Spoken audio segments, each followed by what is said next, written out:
เจเจจะเข้ามาด้วยเจ้าช่วงนี้ช่วงของท่ายปัญหาเพลงก็จบไปในเจ้าคุณผู้ฟังช่วงที่ไหนฝนตกก็เขาก็มาพ่องในเจ้ารู้สึกว่าฝนตกหลายที่หลายทางเหมือนกันวันนี้เนาะได้ยินว่าตกหลายที่เนาะเจ้าครับเจเจปะเป็นเข้าแกก็จะเข้าไปไอ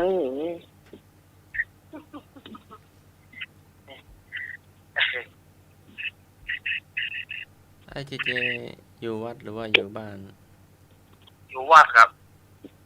วัดฉันเหมือนกับอาจารย์นะ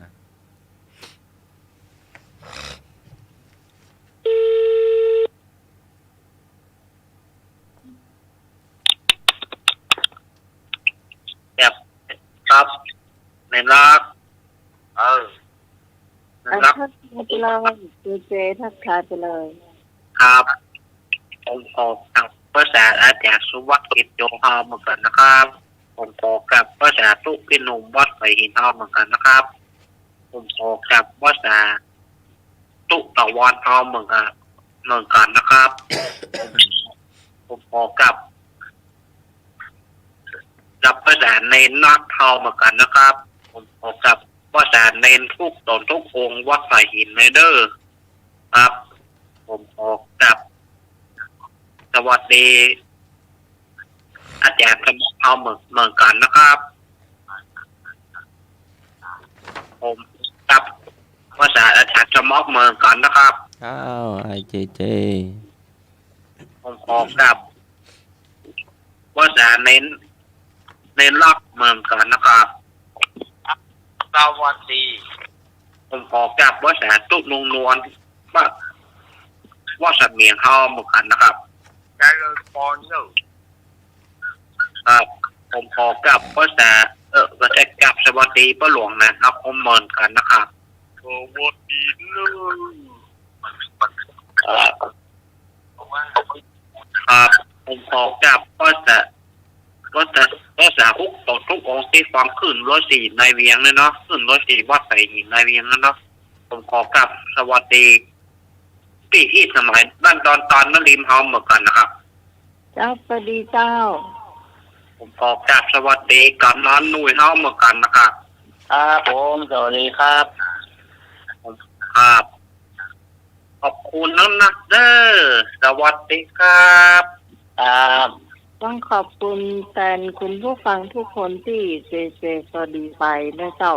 อาจจะว่าค่อยคนนะเจ้าเพราะว่ามันนักมาหลายเนาะต้องขอบคุณแต่นี้ก็ช่วยนะเจ้าครับวันนี้เราจะมาเข้าสู่ช่วงของประชาสัมพันธ์น้อยหนึ่งนะเจ้าแต่สมัครนี้ก็ครับ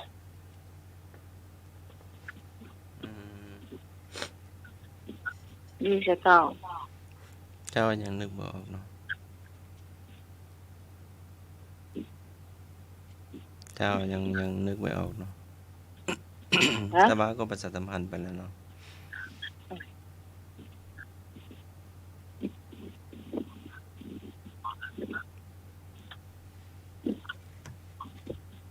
ก็ประชาสัมพันธ์ไปก็น้อย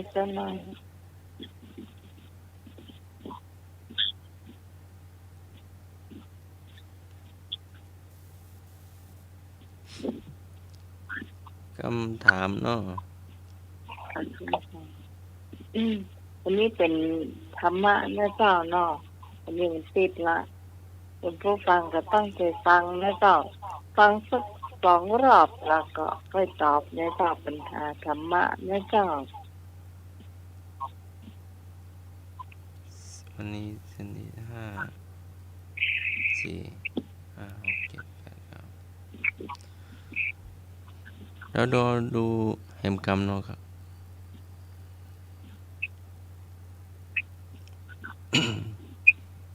คำถามมีอยู่ว่า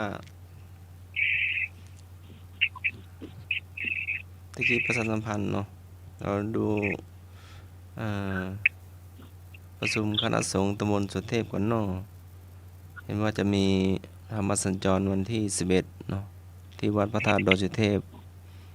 เวลา4 โมงเป็นต้นไปเนาะวันที่หยัง วันที่11มิถุนายนเนาะ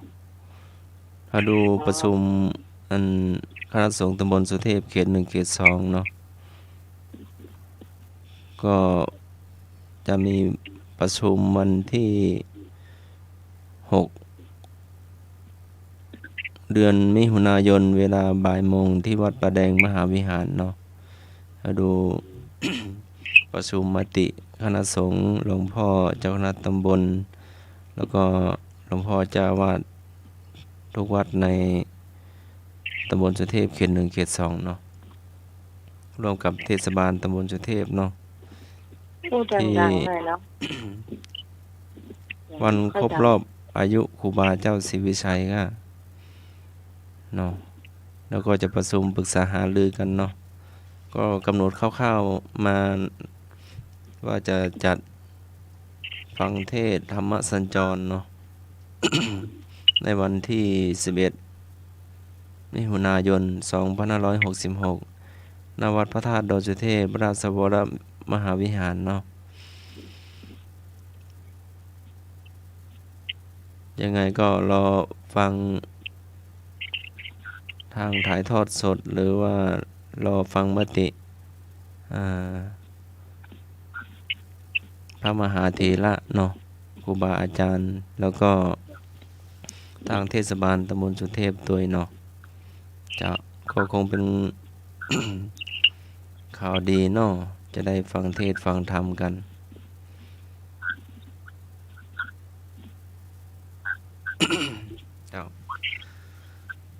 คำถามวิชาศาสนาพิธีถามว่า ไม่ฝึกนักเลย ฮะ ฝึกนัก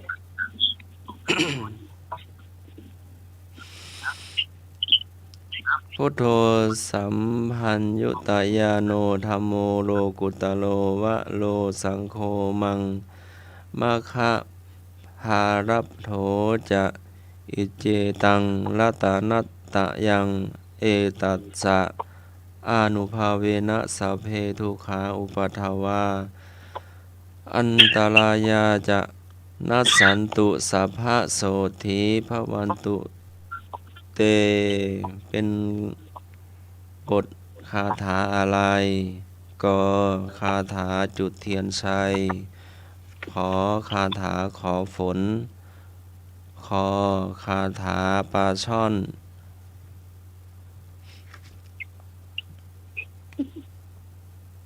ไม่ได้สักเยอะก็ไก่เจ้า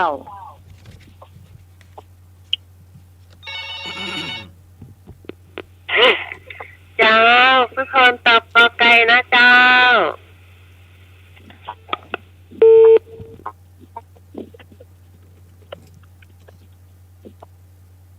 คุณผู้ฟังจะตอบข้อไหนก็โทรเข้ามานะเจ้า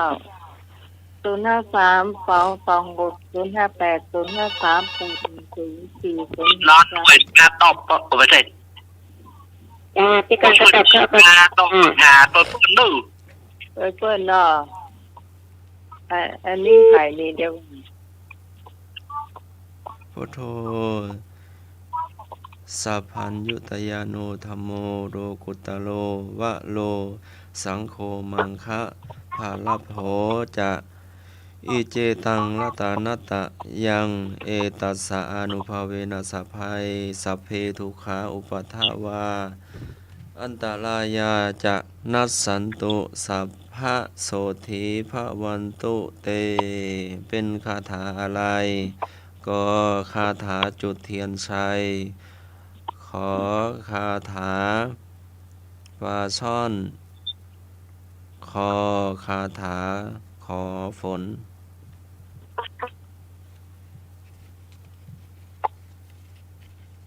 ตอบมาได้เลยเจ้า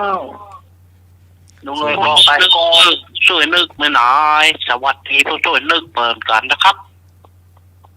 นี่เจ อ้าว เจ ไอ ป้อน เจทักลุงหน่วย เอาข้อกอไก่ครับ ก็ไก่เนาะ กอไก่เนาะเด็กชายเจเนาะกอไก่ ลูกพี่รอบที่เจ้า 053226608 อันอย่างตัวเปิด อาจารย์เนนเอาข้อหยังเรื่อง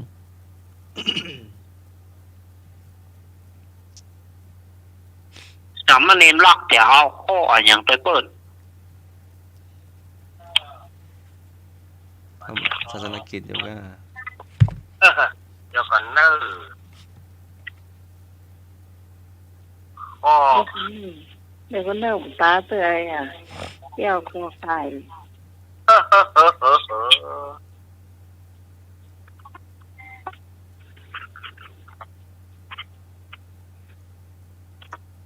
แม่สุพีทมาเลยเจ้า ผู้ช่วยนึกงานได้เลย บุญกยอดรับเดี๋ยวเลิกก็เดี๋ยวชั่วโมงสุดท้ายนะ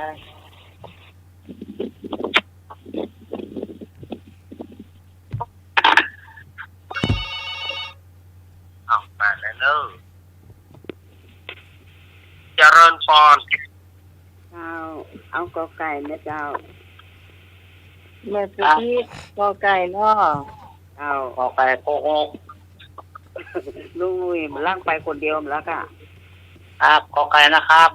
อ๋อ ไปบอกไปวันนี้ตัวอีมือ ตัวก้นเนาะกวดเท้าเนาะ ครับ เจ้าสวัสดีเจนะเจ้า ครับสวัสดีเหมือนกันนะครับ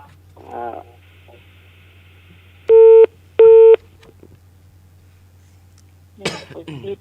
ให้ ในยศนะละ มีแหมก่อ มีแถมก็คุณผู้ฟังจะตอบข้อนี้เจ้าโทรเข้ามาได้เลยเนอะ ผู้ช่วยนึกหน่อยนะครับ มาตอบปัญหาโดยการฮือคำนะครับ ไปไม่วางแล้วหมอเดี๋ยวช่วยกันเล่าวันก่อน เดี๋ยวต้องมา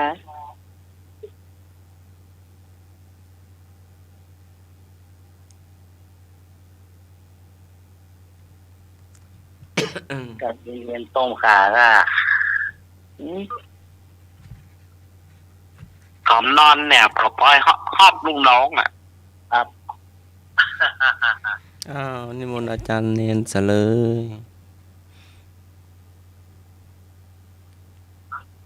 เรียนเฉลยว่า เห็นอาจารย์เนนเอาลักเป่ามุนข้องเป่ามุนเช้าค่ำนึ่ง อันนี้หมดเลยอาจารย์ ครับผมเป็นคาถาจุดเทียนชัยเนาะกอไก่ ต่อไปที่ต้องเลยเจ้า ต้องโอ้โห โอ้ได้ล่ำเหลือเลย ลายเข้าโทรศัพท์อาจารย์เอาละกา ไม่ใช่ นี่เลยไว้หน่อย ครับ ข้าวงามเหลี่ยมล่ำมาเลยนะ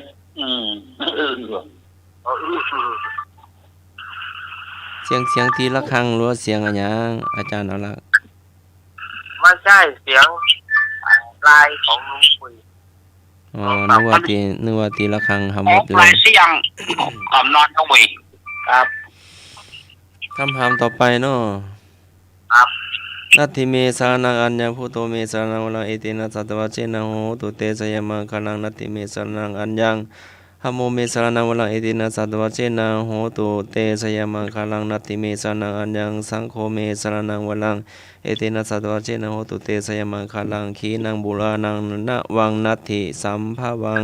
วิรัตจิตายติเกภวัสมิงเตขีนาภิสาวิอวิรุณหิ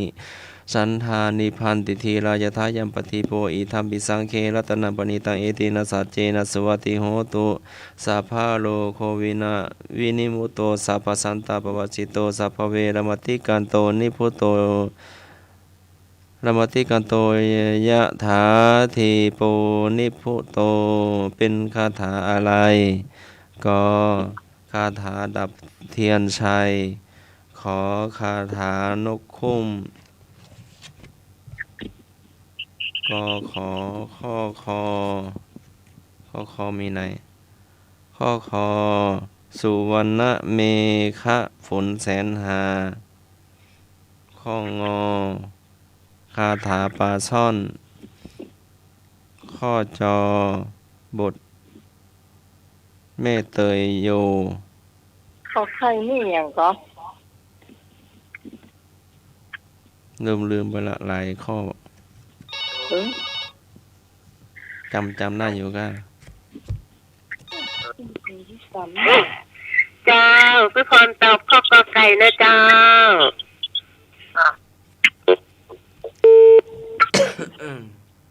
ท่องยาวภาษาว่าว่ะ กำนันหนูเปิดผู้ช่วยนึกเอาเข้ามาตอบปัญหาต้นเปิ้ลตาม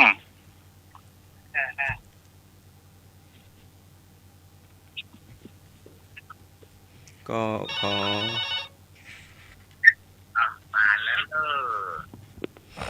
จังสวัสดีเจ้า จ้าพี่กรณ์จ้าพี่กรณ์เจ้าข้อกอไก่จ้า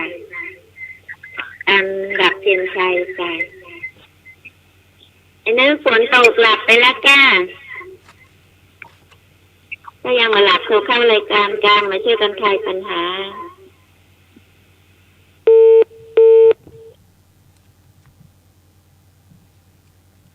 ก็ไก่คาถาดับเทียนชัยขอไข่คาถานกคุ้มก็ข้อคอคาถาพิรุณศาสตร์ขอฝนก็ของอข้องอมีนาย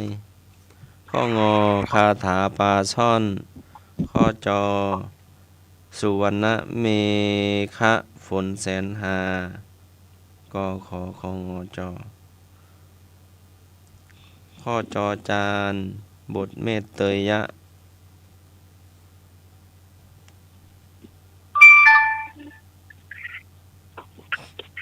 ไปเด็ดไก่ได้หน่อยปะ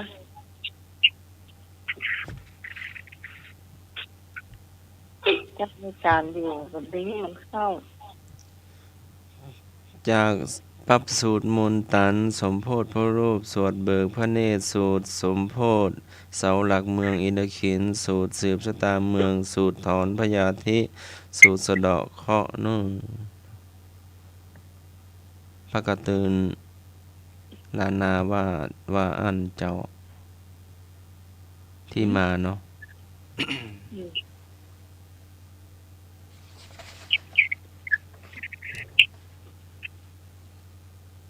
ตกลงข้อไหน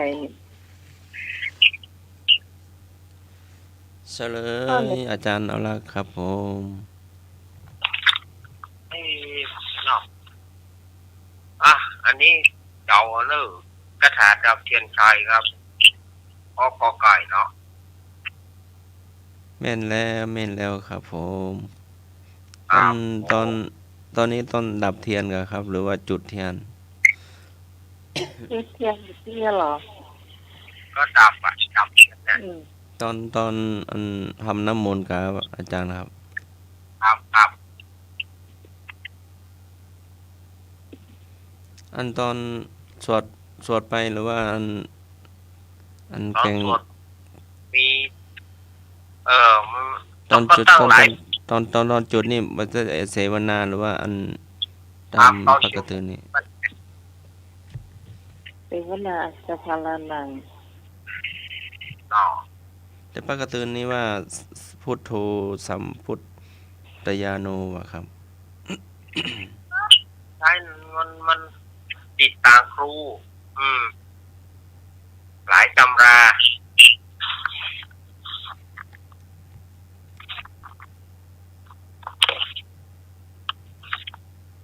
ข้อต่อไปปะ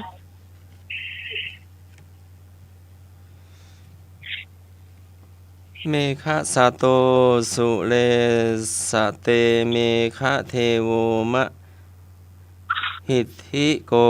เมฆะจันโทจะสุริโยเมฆะพรหมาอุมามหาเตชา เป็น ทำเป็นเพราะอยู่เดีย เป็นบทอะไรปกติ ทำเป็นเพราะเดีย ฮะ อันนี้ปนเสียเข้าใจมันยากนะเนี่ยยิ่งมาได้เรียนสมัยอ่ะบาลีอย่างนั้นเลย อันถ้ามีข้อเลือกก็ได้เนาะก็บทสุวรรณเมฆะฝนแสนหา ขอคาถาปลาช่อนก็ขอเดี๋ยวหาข้อจอก่อน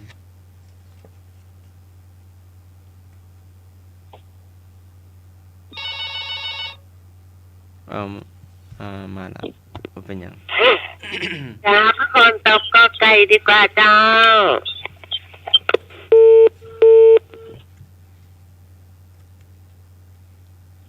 ก็สังเกตเอาตัวบาใบให้กันนะสังเกตเอาตัวบาลีเนาะบาลีมันก็ใกล้ๆเคียงกั ตอนไม่รู้เนาะเพราะไม่ได้เรียน พี่กรตอบข้อขอไข่จ้ะ ดูฟังตัวบาลีก็น่าจะเทียบเคียงกันได้เนาะมันใกล้ๆกันนะ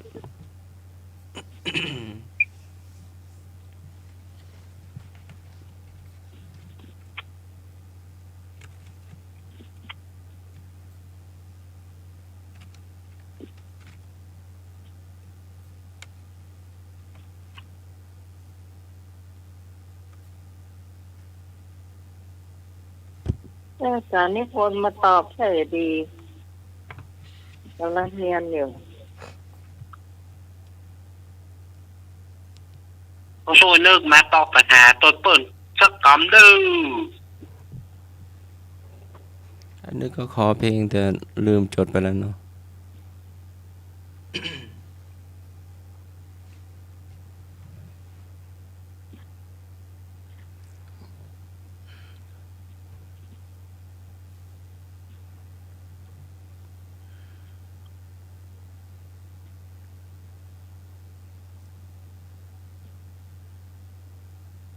หมดแล้วปะ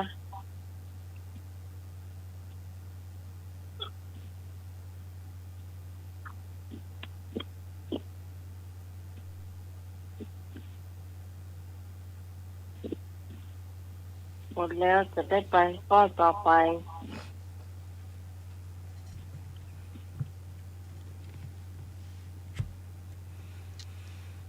เฉลยเป็นบทสุวรรณเมฆะฝนแสนหาเนาะข้อกอไก่ถูก พอไก่ถูกต้อง คำถามต่อไป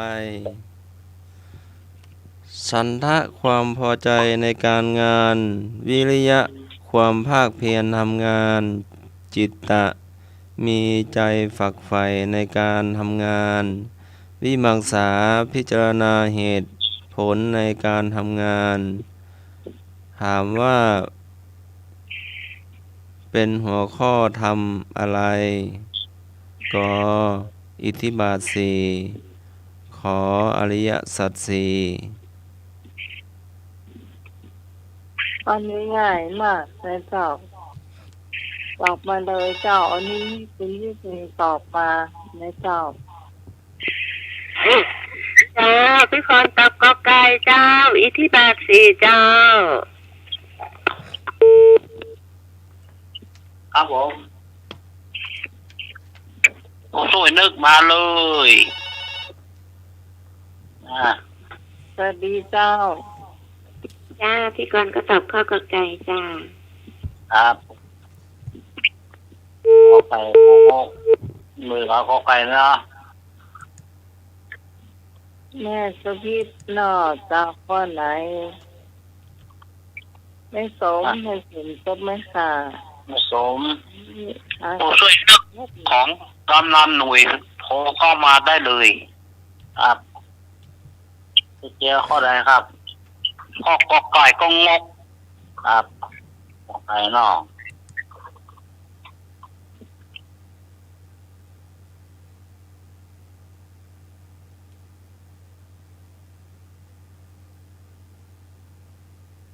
แม่บุญหายแป๊บหนึ่ง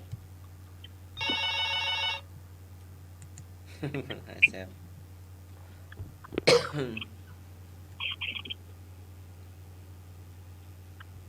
เจ้าสวัสดีเจ้า เอาตกใจเหมือนกันนะช่วยกันทิ้งลงน้อยนะดัง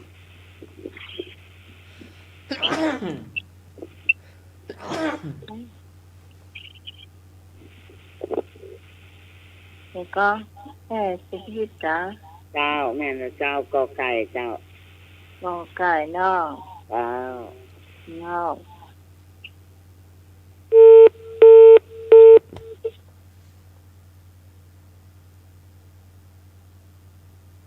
ผมสั่งทรายตีสอนทรายฮะ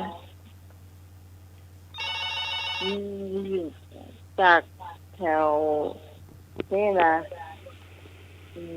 ก็เสียหน่อยยาวไปถึงไม่ย่อยมี นี่ค่ะพ่อกอไก่เหมือนกันนะเจ้าย าวแล้วกว่า แล้ว สม มีดปลาหนาเจ้า มีดก็ฝนจ้า ได้ ฝน กำลังค่ะได้ยินข้อเดียวตรงนี้จ้ะ สายใต้ อ่า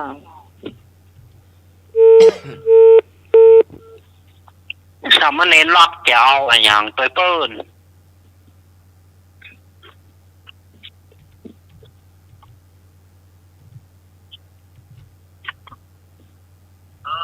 กอไก่นั่นนะอิทธิบาทที่นั่นวันทะอิริยาจิตาวิมังสา กอไก่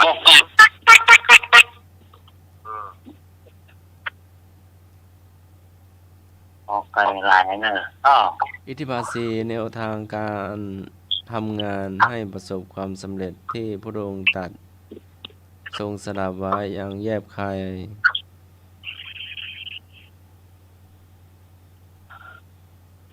เฉลยกอไก่อิทธิบาทสี่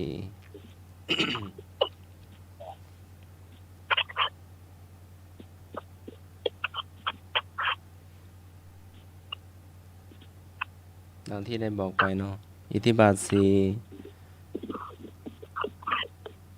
ความสำเร็จเนาะทางแห่งความสำเร็จในการทำงานไม่ข้างค้างสี่ประการเรียกว่าอิทธิบาทสี่สันทะพอใจในการงานวิริยะความภาคเพียรทำงานจิตตะเอาใจมีใจฝักใฝ่ในการงานวิมังสาพิจารณาเหตุผลในการทำงานคำถาม ต่อไป ได้อยังเนาะ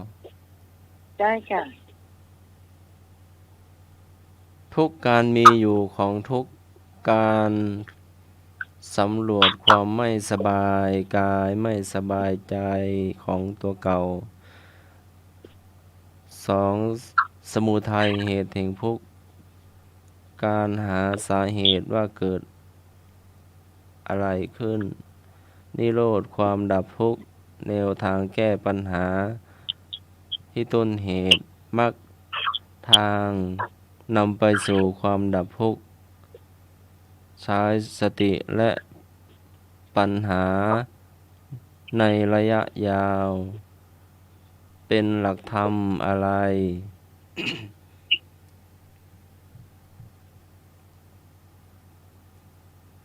อันนี้น่าจะตอบได้เนาะ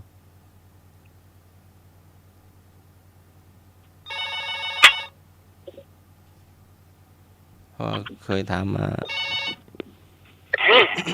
เจ้าเป็นหลักธรรมอริยสัจสี่เจ้า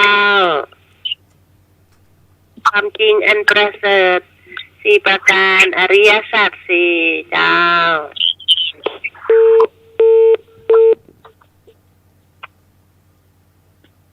ผู้ช่วยนึกมาตอบปัญหาตัวเปิ้นนึกกอม ก็ต้องร้องเป็นนะคือ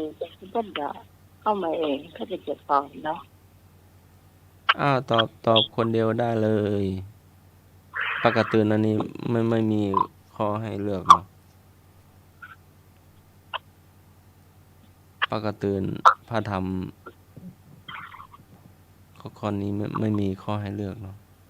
ตอบมาได้เลย จะโดยแม่พรก็ได้ตอบคนเดียวก็ได้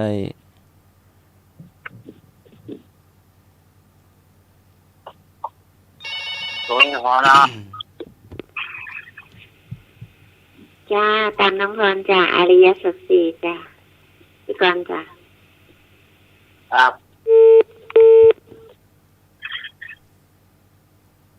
ทำนี้ที่พระพุทธเจ้าเป็นตรัสรู้นะเจ้า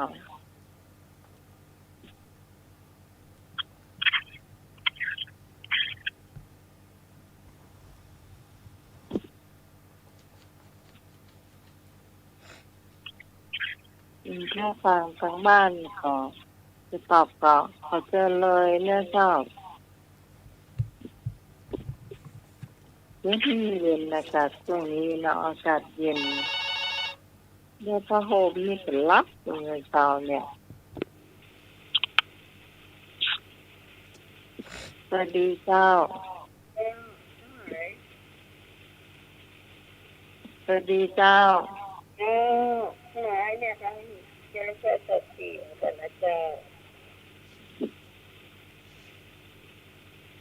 ไม่มีกัน นี่ เจ้า เสียงจาน เจ้าแม่ว่าดังๆเจ้าแม่ตอบตัว จ้าเจริญสติกันเจ้า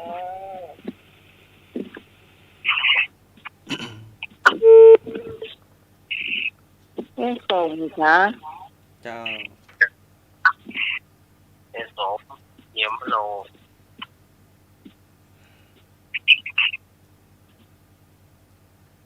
แม่โสมโนมเนียน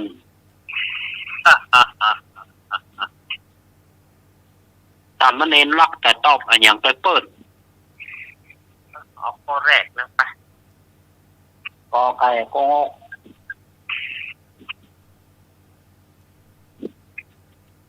มือขวาก็ไก่โกงก หนอ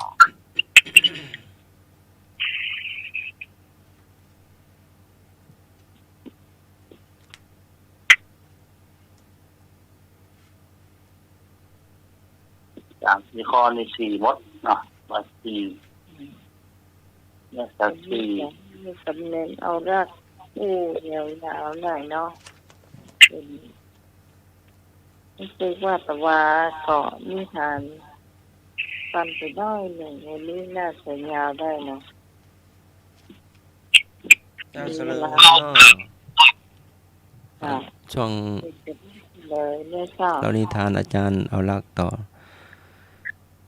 เฉลยอริยสัจสี่เป็นคำสั่งสอนที่พระองค์เขาเรียกว่าความเป็นจริงอันประเสริฐเนาะ ครับเรื่องจริงหรอก เรื่องจริงเนี่ยเนาะ เรื่องจริง มันหลบว่าได้เนาะอาจารย์เอาลักษ์ ครับ ครับผม เกิดแล้ว แก่ก็แก่แล้วเจ็บก็เจ็บแล้วข้างเดียวแล้วนะ ได้ นอนห้องประกอบ ด้านอย่างเดียวตอนนี้ยังมีสตังค์เตื่อยค่ะยกกระเป๋าซ้ายก็ได้ยกกระเป๋าขวาก็ได้ นักเกมห้องแน่ จ้ะเนาะถึงว่าเป็นมีเงินเดือนนะแฟนกันแต่สมัครก็มีห้องที่มีหรอก พ่อแม่ดูแลวัดทางคณะสงฆ์ด้วยเนาะก็ช่วยเท่าที่ช่วยไหวเนาะ เนี่ยก็ ช่วยดูแลพ่อแม่ช่วยวัดช่วยคณะสงฆ์นะครับ เวลาพ่อแม่ก็อยู่แล้วมันคือฟังไม่เปิดห้องแล้วจ้ะ ครับ อายุนักแล้วมันคงจะเปิ่งไทยก็ต้องเปิ่งลูกดีๆเนาะ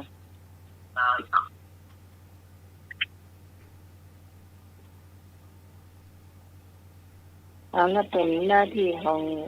คนเรียนแล้วคนเรียนนานแล้วเจ้าเล่านิทานอะไรเงี้ย ครับ เจ้า ส ว่า บายเนอะ ใกล้ๆไม้เนาะเจ้า มาถึงช่วงเอานิทานนั้นเนอะสถาญาติโยม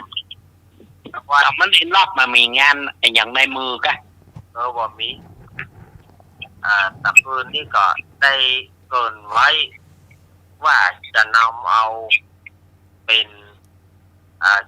จะว่าเป็นนิทานก็บ่เชิงเป็นเจี้ยเนาะเจี้ยยาวเลย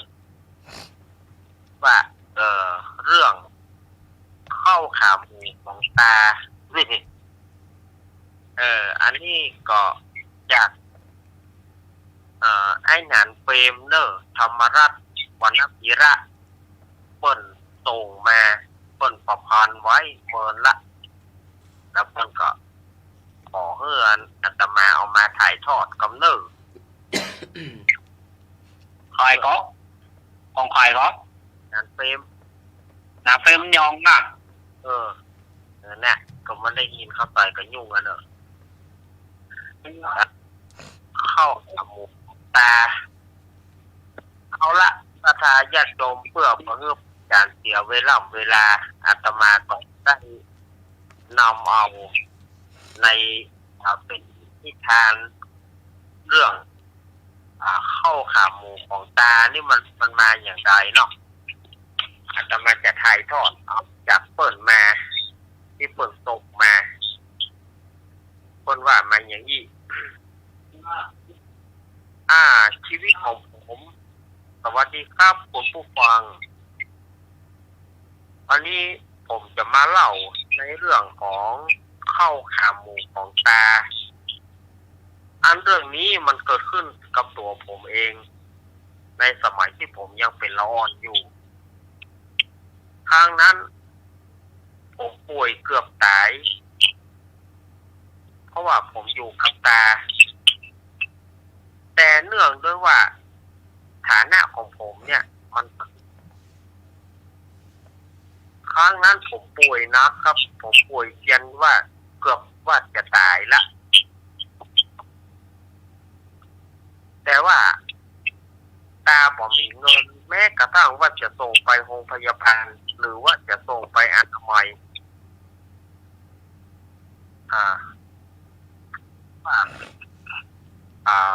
วิจารป้าผมไปส่งที่โรงพยาบาลเนี่ย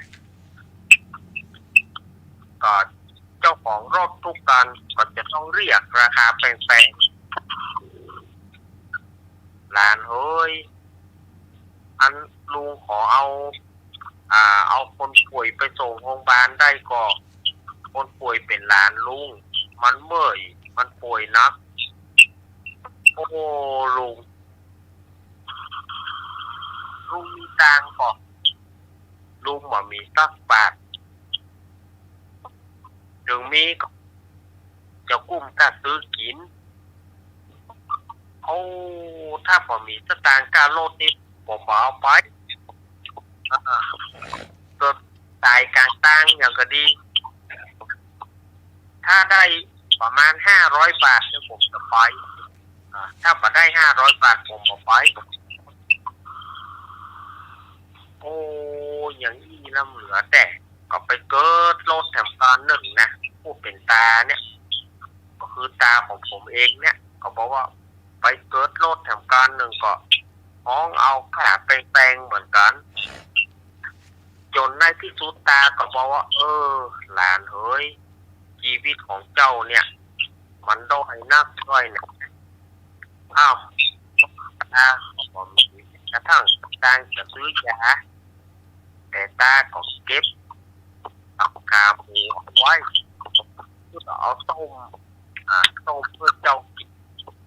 ถ้าบุญเจ้ามีเพื่อเจ้าหายวันหายคืนถ้าบุญบ่มี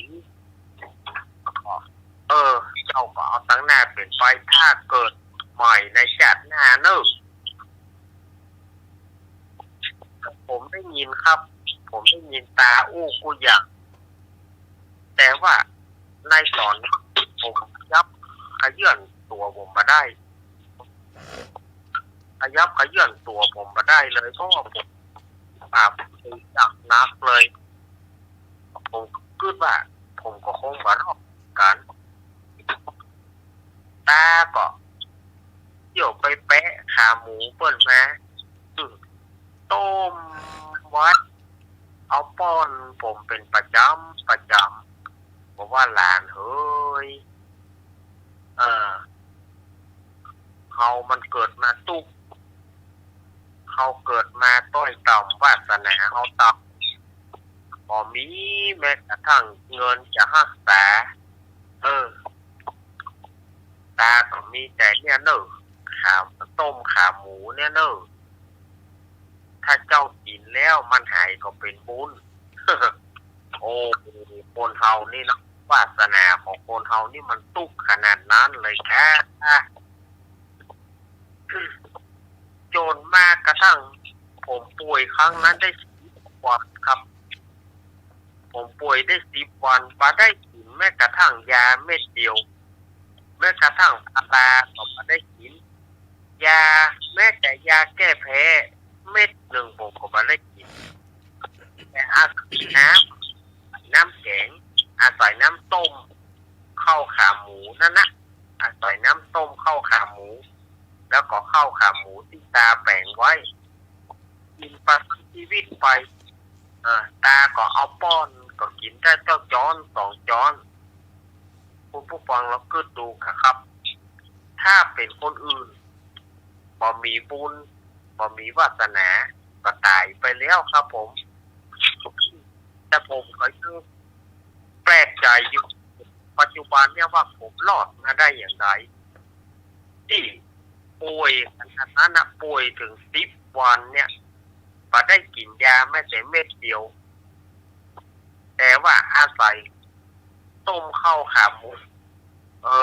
อาศัยต้มข้าวขาหมูที่ตาเอาป้อนสักจ้อน2 จ้อนเนี่ยผมมีชีวิตอยู่ผมอยากจะถ่ายทอดกับคนกับผู้ฟังที่ได้ยินฟังเรื่องนี้ที่ผมถ่ายทอดขอเขามีก็เก็บไว้พ้องอย่าได้สุรุ่ยสุร่ายถ้าเขาสุรุ่ยสุร่ายเมื่อใดมีมี10 กินซาวมีซาวกิน100ก็ยุ่งจนถึงว่าแม่ถึงว่าโอ้ป่วยก็บ่มีสตางค์จะรักษาจะไปหาหมอไปบ่ได้จนมาถึงปัจจุบันนี้ผมได้20 กว่าอายุผมได้20 ปลายประเดี๋ยวนี้ผมก็25ละถ้าอู้ถึงอายุผมแต่ผมก็ยังปลืมข้าวขาหมูของตาเพราะว่าตาเพิ่งจากผมไปแล้วแต่ผมก็บุญกุศลผมเต่าขึ้นมาเนี่ยจงไปถึงตาเลี้ยงผมนะเป็นทั้งหมอเป็นทั้งคนดูแลผมถ้าสักเม็ดก็อาศัยข้าวขาหมูเนี่ยทำเมื่อผมหลอดขึ้นมาผมก็เลยใส่ชื่อนี้ว่าข้าวขาหมูของตาโอ้แต่สถานญาติโยมสาธุชนต่างหลายอันนี้เปิ่นส่งมาแล้วเปิ่นก็ขอให้อาตมาถ่ายทอดเรื่องเอาแต่อาตมาก็ถ่ายทอดมาก็บ่ให้ละเอียดเท่าใดเด้อเจ้าของที่เปิ่นประพันธ์เรื่องมาเพราะว่าเฮาพารณาอย่างพวกเฮาพารณาบ่ให้แกว่งออกดอกพารณาบ่ให้แกว่งแต่ก็พอทูไทยพอฟังกันได้เนาะอันนี้เรื่องเข้าขาหมูของตาอันนี้ก็พอสถานญาติโยมเฮาได้ฟังกันเป็นวิทยาทานเนาะอาตมาก็เป็นวิทยาทานเรื่องของคนโจรคนตุกคนโจรเฮาเนี่ยมักจะแบ่งชั้นบรรณากันคนนั้น เป็นคนรวยนี่กับปุ้นนั่นเนอะโรงพยาบาลที่อ่า เป็นคัดคนคนที่ทัดลงมาหน่อยก็จะไปของรัฐบาลทัดลงมาเป็นอนามัยหมอปืนบ้านว่ากัน แต่ว่าถ้าคนที่ทุกข์ก็ก็ต้องไปเจออย่างนี้เนอะเข้าขาหมูนี่นะ ถ้าหลอดก็หลอดไปถ้าหลอดก็เอวังก็มีด้วยปัจอย่างนี้ขอบคุณนานเฟรมเลอร์ที่ส่งเรื่องมาแล้วก็ถ่ายตุแน่แกอาจจะเป็นเก็ตเล็กเก็ตน้อยเนาะวันนี้อาตมาก็ในช่วงนี้ก็ยังว่านะเนาะนี่อาตมาภาพก็บอกพอให้สำเริงสำราญใจสักเท่าใด มันจะได้ก็บอกนะเสียงก็บอกไปคงที่คงกลางวันนี้ก็ขออนุญาตแต่วันนี้นะโค้ชอบของฝ่ายน่ะไม่รู้เนอะเอาไว้เสาร์อาทิตย์หน้าขอเข้าใจว่าเสียงของอาตมาก็คงจะวันนี้เสาร์อาทิตย์หน้าอาตมาจะมาแก้ตัวเพื่อทำไมจะหาเรื่องดีๆมาเล่าเพื่อสถานญาติโยมได้ฟังวันนี้ตะคุกตะกาฟันเนอร์ขอสุมาอาภัยเนอร์วันนี้ก็ขอออกก่อนเวลาเนาะเพราะว่าออกพักเสียงเนี่ยซ้ำก่อนมันแหบไปติ๊กๆสุมาอาภัยเนอร์ขอขอบคุณท่านอาจารย์วิสุวัฒน์นะครับที่เอื้อเฟื้อเก่ากับผมได้มาร่วมรายการขอขอบคุณท่านอาจารย์สมัครนะครับครับผมขอบคุณพี่สมัยนักเนอร์ที่เวลาเนาะเจ้านักการเจ้าวันนี้เจ้าก่อนเวลาไม่นอนครับลุงหนุ่ยเนอร์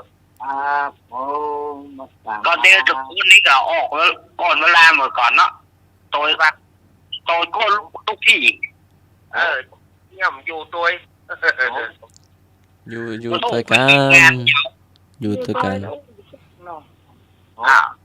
มีการมีงานเนาะขอขอบคุณสถานญาติโยมที่ได้เปิดวิทยุให้ฟังได้ดีเสมอมาเนาะเอาไว้เสาร์หน้าอาทิตย์หน้าเป็นใหม่เนอะขอเจริญพรสาธุครับผมขอลาไปเหมือนกันนะครับผมขอลาอาจารย์สุวัฒน์กิจโยเฮาเหมือนกันนะครับผมขอลาตุ๊กเป็นหนุ่มวัดใส่หินเฮาเหมือนกันนะครับผมขอลาตุ๊กตะวันเฮาเหมือนกันนะครับผมขอลาอาจารย์สมอกเฮาเหมือนกันนะครับเจริญพรผมขอลาทุกตนทุกองค์ที่นายวัดใส่หินท่านเลยเด้อผมขอลากับนอนนุ่ยเฮาเหมือนกันครับผมขอลาปีที่สมัยคนงานบ้านตอนนั้นรีมเฮาเหมือนกันนะครับขอบคุณเจเนอะผมขอลาเป็นธรรมะก็เป็นรายการคลายเครียดเท้าเหมือนกันนะครับผมขอลาเป็นเหมือนกันครับผมขอลาทุกคนผมขอลาในรอบเท้าเหมือนกันนะครับผม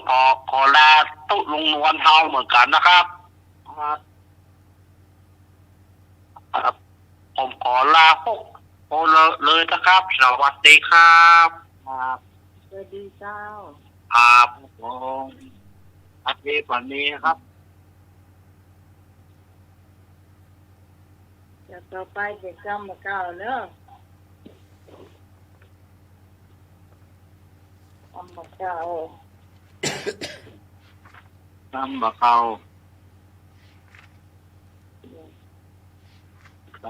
ก่า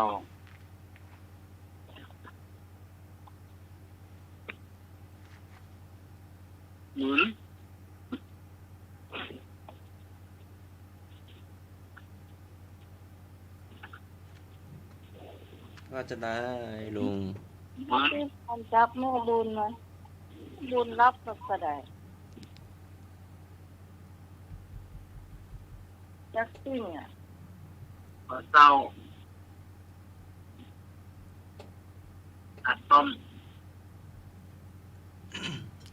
ตอนนี้ช่องกรรมเก่าล้านนาหนึ่งอันฟามีกรรมเก่าก็มาปันมานำเสนอได้เด้อกรรมเก่า เจ้า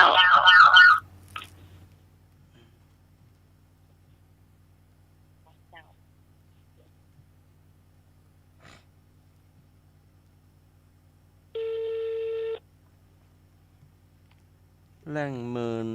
แล่งหันลายแล่งขวายก็แล่งหันแสง เจ้ากรรมศาสตร์เจ้า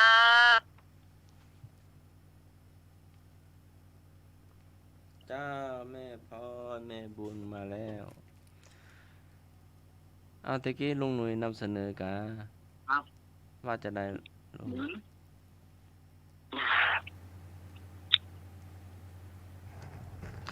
คำว่าจะได้นะหมุน เห็นปะ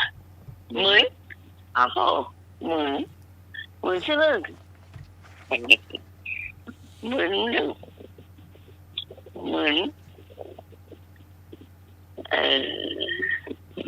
างพ่อแม่เหมือนวะมันเหมือนจิ๊กเกอร์มันจิ๊กเกอร์ ขั้นตอนเลย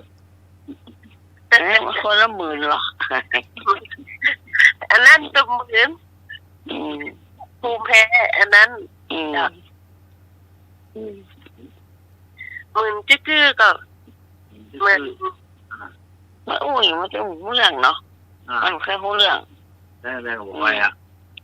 ใจเลยคงไปสักที เนี่ยได้ดักหน้าทำ9 โมง4 โมงไปสะอาดอ่ะ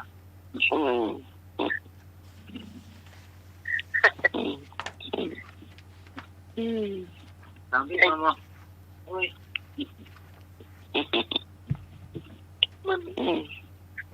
กินไก่อ่ะ มันมึนกะมึนหัวหรือว่ามึน มันได้ยินอย่างมากก็ดัดส่วนจุกยันจะคือเหมือนนึกนั่นอ่ะอย่างอ่ะฟัง ดักจึกคือเหมือนลือฟังคำกะ จ้ะรู้จักใช่นี่นอกแม่จ้ะ นอนตองงอนตองหัวยุงคบมึนนะ จึงหูสีอุสาใช่ยังจ้ะ หรือว่านั่งก็งกบ่ได้ นั่นก็เหมือนกันค่ะ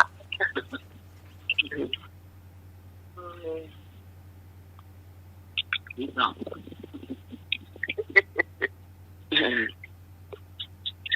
ว่าอย่างแทบอย่างเนาะนั่งเหมือนท่านนี้เนาะเหมือนแต่งงานสิจ้ะ ต้องเหมือนว่าเลยอ่ะ มันเป็นลักษณะจะได้อันลุง มันก็นั่งคนอย่างไรอ่ะ นั่งหายใจบ่ได้หรือว่าจะได้บ่ได้คิดบ่ได้ นั่นเนาะแต่ละสมองมาทำงาน หรือว่าหลับบ่อิ่มหรือว่าจะได้ลุง รับบ่อิ่มเหมือนกันเนาะนั่งเหมือนเกินอย่างนั้นน่ะ ไอ้ว่ามันกึดก็ไม่ใจเนาะ มันคือจังอ่ะมันหมุนมาได้มันหมุน เสียให้ลุยบอกค่อยออกเนอะฟังวิทยุนะลุงอยู่หน้าหน้าบ้านเนาะ วิทยุ เหมือนท้องเนาะครับ อ๋อมาแล้วโทรศัพท์มาใกล้ละ หายใจเชื่อเป็นรักฟังเขา เหมือนชื่อคือ มันคือค่ะ ครับ ปกติลุงว่าจะได้นะแปลว่าจะได้อะ รู้ษาครับเหมือน บ่ใจบรรลุธรรมเนาะคนละอย่างคนละนี่กันเนาะ ยังครับ คนละความหมายกันเนาะ ยังข้อหมาย นั่งสมาธิจิตตั้งมั่นกับบ่ใจตรงกับคำนี้เนาะ ไม่ใช่รับอิ่มกับแม่นั่งเหมือนเจ้าเกอร์ฮะจ้ะ แม่น รับอิ่ม บ่ได้ทานข้าวเช้าก็สมองฟอเห็นหมอว่า ครับ หมอว่าต้องข้าวเช้าสำคัญเนาะร่างกาย ครับ ต้องใช้ส่งสมองส่ง ลูก ตั มา บไตไส้พุง เก็บใจไปข้างเดียวเดี๋ยวร้องมาเนาะ จ้ะ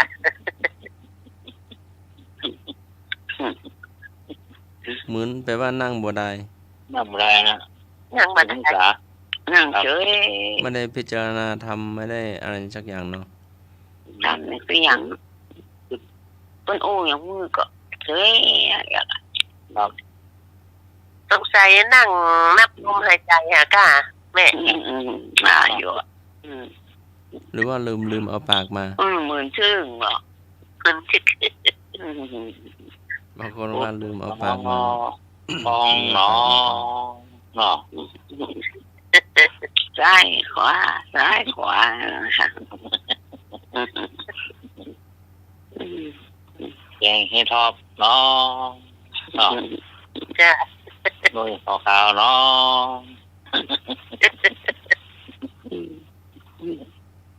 ขยากกับเลขกินคนกินกับตึ้งขยาก นั่นมันได้สันอยู่นะ นี่สองคาบนี่อะไรนี่ยาก่อน โอ้ อะไรนะ 280เนี่ย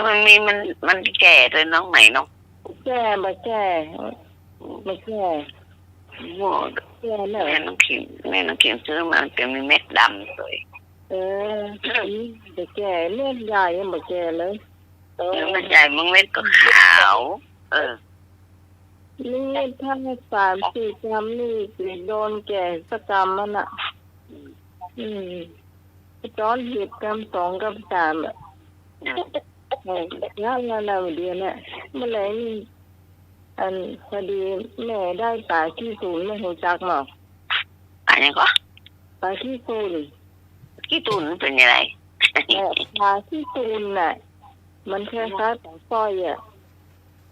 โอ้โหไม่เคยหันนะ หมูใจเลย มันจะต้นเป็นแล้วจะได้ตรงไหน ดีกว่าฮะ เป็นแล้วสวยเขาจักปลาสร้อยคล้ายปลาสร้อยอ่ะปลาสร้อยมันน้อย เนื้อตัวใหญ่ ปลาขี้ตูนมันใหญ่กว่ามันคล้ายๆเป็นเลยใช่ปลานี่เนี่ยเพิ่นจะเอาไว้ลาบเลยเวลางูได้หลายๆตัวนะจ้ะไว้ปิ้งแล้วเอามันสุกแล้วก็เอาก้าเนื้อมันเอามาลาบเนี่ยค่ะนี่เอาตอนนั้นที่ปะจีลำเขานั่นนี่นั่น เจ้าบะหมี่เจ้าตอนแรกน้องนึกว่าเป็นเจ้าเงินจะมีบะหมี่เจ้าแล้วการจำที่ปะจี2 ตัวแล้วก็เป็น3 ตัวแล้วก็จีคนละตัวใส่น้ำปลาไม่เลยค่ะต้องนึกว่ามันตัวน้อยโอ้แล้วแซมตัวใหญ่เนาะ มันเป็นปลาบ้านเฮาเนี่ยกับปลาเมืองน่ะนะ อันนี้ปลาน้ำเหมืองเนี่ยแม่ บ้านเฮานั่น นั่นเลยอ่ะ ทางละปูนนะจะอันน่ะจ้ะมันมีแบบ ตูนนี่มีเนี่ยมีกระปุก น้ำปิงจกจับ มันสูญพันธุ์ไปแล้วเนี่ยปลาแบบนี้นะหนังน้องน้อยๆอะไรถอน จ้ะ โอ้ยังมีให้กินอยู่อ่ะ จ้ะ มันนี่นะ ถ้าจะสูญพันธุ์นะตังเพนนี่จ้ะ ถ้าจ้าแม่บอกว่าได้ปลาอย่างว่าไอ้หนูได้ไป2-3 โลแบบปลาเนาะปลาสลิดเนาะ เซลิส ปลาสลิดแม่ว่าเขาจะเนี่ยใดดีได้ไป2-3 โลเนี่ย สลิดสลิด ก็บอกเพราะว่าเขาก็บอกเคยได้นักขนาดนี้ นี่เอาตกจับเนาะกะ พอดีน้ำแห้งเลยแม่ อ๋อยังไงมันค่อนเนาะมันอยู่ในตีจ้ะ มันอยู่ใกล้ๆน้ำเนี่ยค่ะ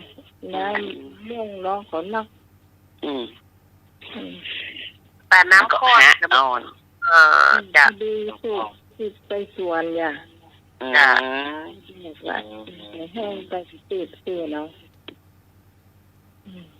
ก็เลยได้ตัดเอง ปลาโปต่อ อืม ปลาโข ทำอันดีดองเฮ็ดทอบแล้วก็แมลงเนี่ย ชอบมองกระปูนเนี่ยมันหนูจะดำมันจะมันฝนมันมาตกมัน นี่ ทิ้ง มันเฮ็ดหมดตรงนี้มันให้กล้าออกเนาะ จ้ะ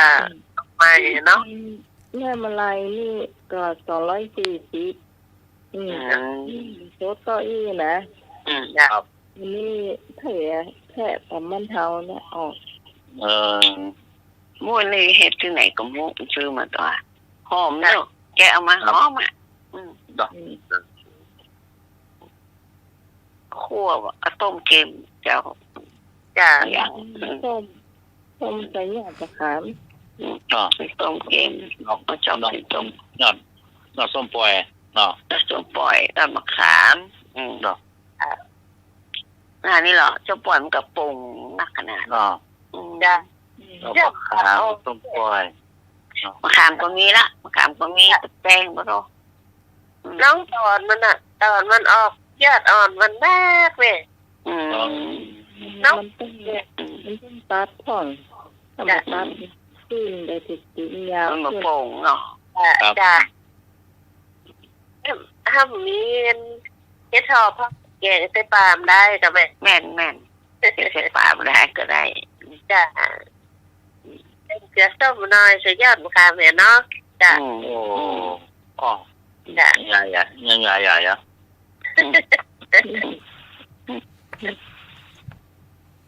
เห็ดทอดว่า อันนี้จะได้กินของมนวันข้ามไม่นาน สมัครจ้ะสมัครไม่ฉันแล้วจ้ะเฮ็ดทอ อ๋อ โอ้ เห็นว่าอันศรัทธาโยมเอามาถวายอยู่ที่วัดหนองปะข้างนะท่านเจ้าวาดก็ ตอนที่ทำได้สักขับแล้ว ท่านก็เห็ดทอด ได้กินข้าวเกี๊ยวบะเรียกแล้วลุงเลย ครับ มันจะเหนียวแหละแหมหน่อยอ่ะ ละ มันแก่จัดอ่ะมันแก่จัดแล้วมันเหนียวอ่ะเดี๋ยว อ๋อจุ๊บแป้งทอดให้เรามา มันจะระเบิดแล้วก็ลุงเลยมันจะลำอยู่ซอยอย่างกะเอาซอยอ่ะมันระเบิดละ เอาเขียนสร้างแล้วจุ๊บแป้งทอดให้เรามาละ มากกว่าใช่ลำอยู่กะ เนาะเนี่ยพวกทอดก็ทอดนี่นะ จ้ะเป็นลูกปิงเป็นลูกบอลในแค่ลูกเลยเป็นลูกบอลในกระทะเออกะ เนาะ ล่องนี่เออกะทอดอ่ะ จริงจะมีไข่พะโล้ เนาะ มีอยู่ไม่ได้กินไหนยกยอดไว้กันผูกกันด้วย ก็หาผู้เจ้า โอ้ กินซีวันข้ามไม่แน่ โอ้ แล้วเจ้า ห้องประตูห้องหมานดา ตาคูใบเตยอ่ะ โอ้ลำเนอะ จ้ะ หอม แก่ละพี่แก่กูโนยละ โว้ ตะโค้ยสองแกนพี่แก่โนยเนาะ เคยได้เคยยังมามดยังไอ้หนูนี่เงินนะห้องแม่เมานะต้องมาเอาไปใส่ตู้เย็นเหนียวไว้นะ โอ้ เหมือนผูกจะได้กินต่อนะไม่ทอดอย่างย่างก่อนเคยยอดไปก่อนกินก็ไปแต่งลาย เว้นในวันสองวันกัน แต่งลายก็ล้ำเลย เนี่ย จากที่ปะจือเลยเนาะ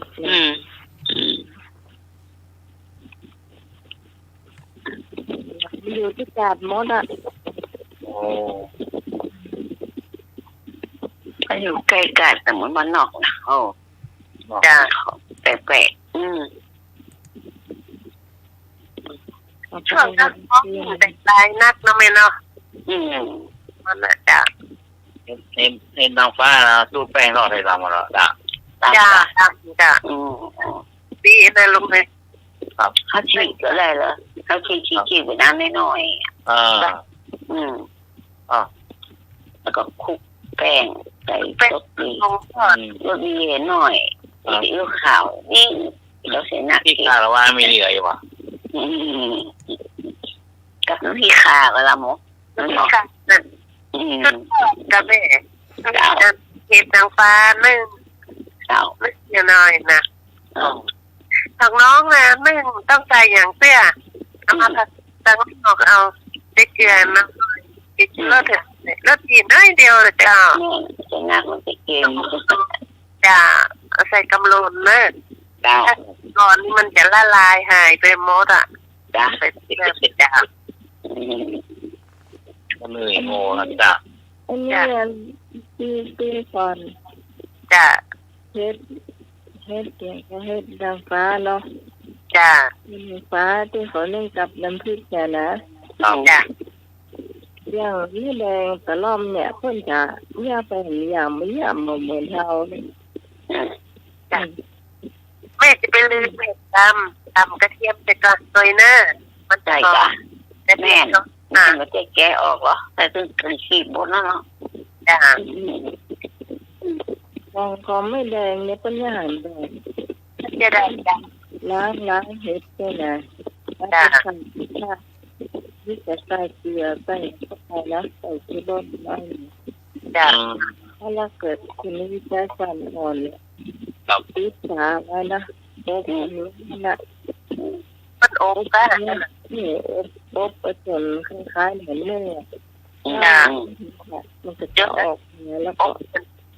มัน น้ำมันเองจ้า อันนี้เพิ่งเคยทำมาแล้วก็เอามาหาบ้านน้อง แป้งกับรอบอ่ะ ที่2-3 ปีที่ผ่านมาแล้วก็มีคนล่ำด้วยนะ จ้า ล มันพ่อน้ำเฮ็ดไม่ได้ออกไป มันจะอยู่ในเงี้ยนั่นน่ะ ำ เนาะ ไม่ห้างเลยเนาะ ต้องน้ำมันแห้งแล้วกันแม่ต้องเอาน้ำออกแล้วไอ้จับเนี่ยเขาเท่าเก่ากันนะอบจ้าแก้วกันมาทีละจ้าในหม้อน่ะ นิดนึงไงนี่นะปนในหม้อเลยอบยังว่าเฮ็ดน่ะยังเฮ็ดนั่งเอาใหม่ว่าน่ะแล้วรสรู้ว่าแต่นอกไปเนาะจ้าแล้วมันหอมนะจ้าลำเจ้า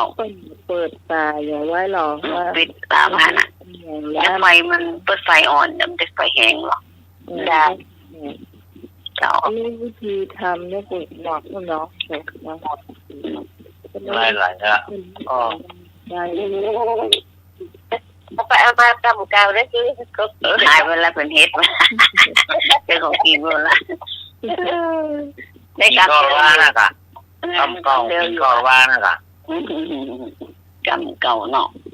เหมือนแล้วเวลาเหมือน จะนะ แล้วละ ค่ะ กำใหม่เหรอมีกำใหม่เหรอ มีกา จ้า มีกามีกา มีจับแล้วก็ มีกามีกา ฮะ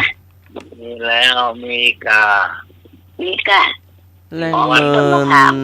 งเมินก็แร่งหันลายแร่งขวายก็แร่งหันแซงยิ่งนานก็ยิ่งเห็นลวดลายยิ่งสายมาก็ยิ่งเห็นชัดความหมายคนที่เข้ามาอยู่อาศัยด้วยกันเมื่อใหม่ๆนั้นก็ทำแต่ ดี ก็ทำเป็นคนดีคันอยู่นานไปเริ่ม ไปอ่ะ วาดลวดลายออกมา คนที่เข้ามาทำงานลูกจ้างเมื่อมาอยู่ใหม่ๆทำตัวดีมากทำงานขยันขันแข็งแรงตรงต่อเวลาหมื่นเข้าสักจะ ขี้ขาน เกงานหรือทำในสิ่งที่ไม่เหมาะสมออกมาให้เจ้านายเห็น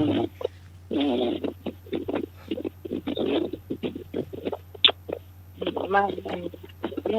ก็มองแรก แม่อืม ๆอันนี้บ้าน การเอาหน้าไป จ้ะ ทำไมก็ดีเนาะ นี่เรื่อง นี่ อ๋อ นี่เนาะนักการมัน ที่ทำตัวดีๆอ่ะแต่ว่ามันมีนิสัยไม่ดีอยู่แล้ว เออ นิสัยไม่ดีไม่ซ่อนไว้อยู่ เนาะ พอมันสักพักเนี่ยนิสัยไม่ดีมันก็ออกมาหายหันเลยอ่ะ โอ้ ทำดีทำได้ก็สร้างแต่ว่านิสัยไม่ดีมันมีอยู่แล้วอืม มีคำแหมเปเลอะคนมันตายหลังด้าน คนขี้ค้านตายหลังหัก เป็นจะใดนะ คนมันแต่หลังด้านเนี่ย นี่ปกติมันจะเป็นละอ่อนเขียนก็ อืม ตัวใหญ่ตัวน้อยตัวนิ้วตัวกลมตัวเขียนปกติไว้นะ เพราะว่าคนเนี่ยคนอาจจะหาบหลายเสื้อน้อย แน่น เจอมาเจอไปมาเนี่ยโอ้ อืม เนี่ยคนที่ค้านตายแล้วครับ มันเอากำเดียวมันขี้ค้านเดียวนะ เกิน อืม นักเยอะเลยอันหลับพักอะ หลังหัก ไม่ได้ละ นั่นหลัง เสียงอันขับรถกาแม่ ขับรถอะไรขนของกะมันมีของพวกนี้ขนของในของกองงานมาจากอีเที่ยวอ่ะคนมันก็ก้อยเอาไปกำน้อยอ่ะไอคนที่ค้านนี่มันก็ที่ค้านเตียวหลายเตือมันก็เอาไปกำเดียวอ่ะมันแพ้หลังมันก็หากันละเนี่ยได้ละแล้วไปเคลียร์เลยเนาะ หาบใส่มาคานไปการหรือว่าแบกไปเป็น หาไปคานเนื้อแบกก็ได้จะแบกก็ได้แบกนักแบกน้อยนะกะ มันมีการเที่ยวหลายที่เหรอ มันเอาไปกำเดียวไง มันเวยดีแต่ว่าหลังบ่ไหวกาแม่ มันหลังมันไหว ไหว ก็ฮัก ห้องมันทุกข์เกินอัตรามันใจช่วย ลงเลยเป็นการเที่ยวไหลเสื้อมันก็กะมันเที่ยว การเที่ยวเนาะ จ้า ไปออกเชื่อมได้ก่อนอันแม่ออกบ่ได้เนาะ เชื่อ ออกเชื่อมกระดูก เชื่อมันจะยกหินบะเกี่ยวนี่กันออกเชื่อมบะเกี่ยวออกเชื่อมในใจสายตาใจมือจ้า ถ้าหลังหักนี่เสียแล้ว เชื่อแล้วกะ ดู เข้าไปหาหมดหาหมอได้ก็ ได้อยู่ ได้ยกนักได้ละ แต่บ่ได้คือเก่าละ หน้าเมืองก็ได้ครับ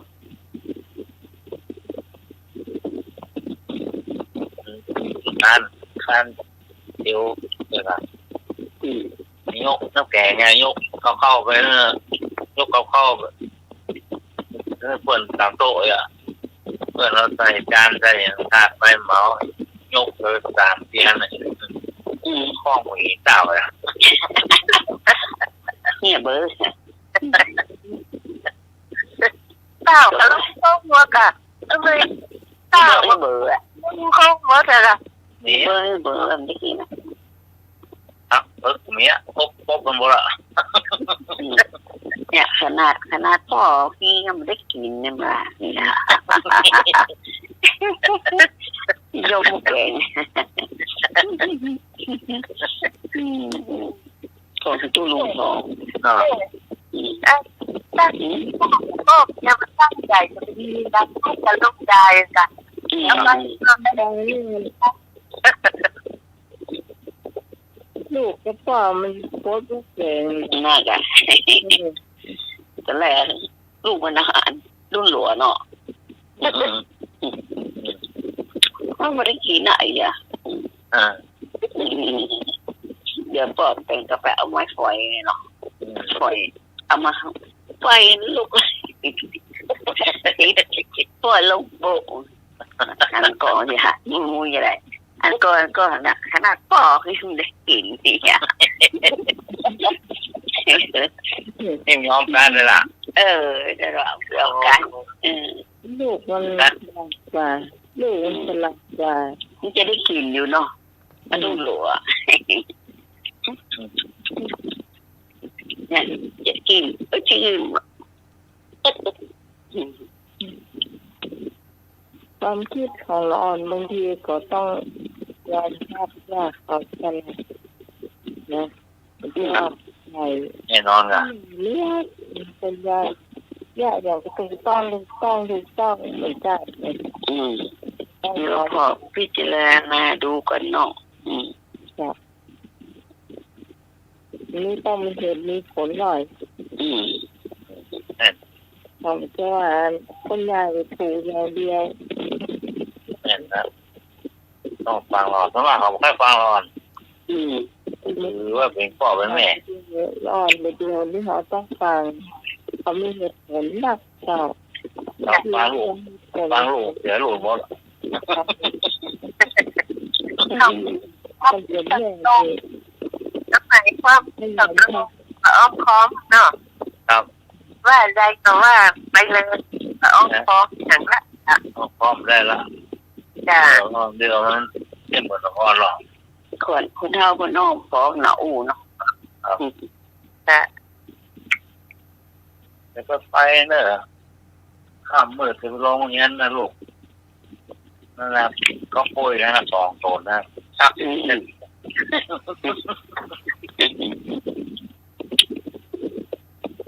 ไปหรอกอย่าคนนอนอ่ะไป ขึ้นเหมือนแต่ก่อนแล้วเลยไม่ได้ไม่ได้ไม่เดียวเลยมันเรียนกับคนละอย่าง ก็เลยนั่นแหละ โลกมันก็เปลี่ยนแปลงมาเลย ได้เห็นเขาก็เรียนเป็นตามไป จ้ะ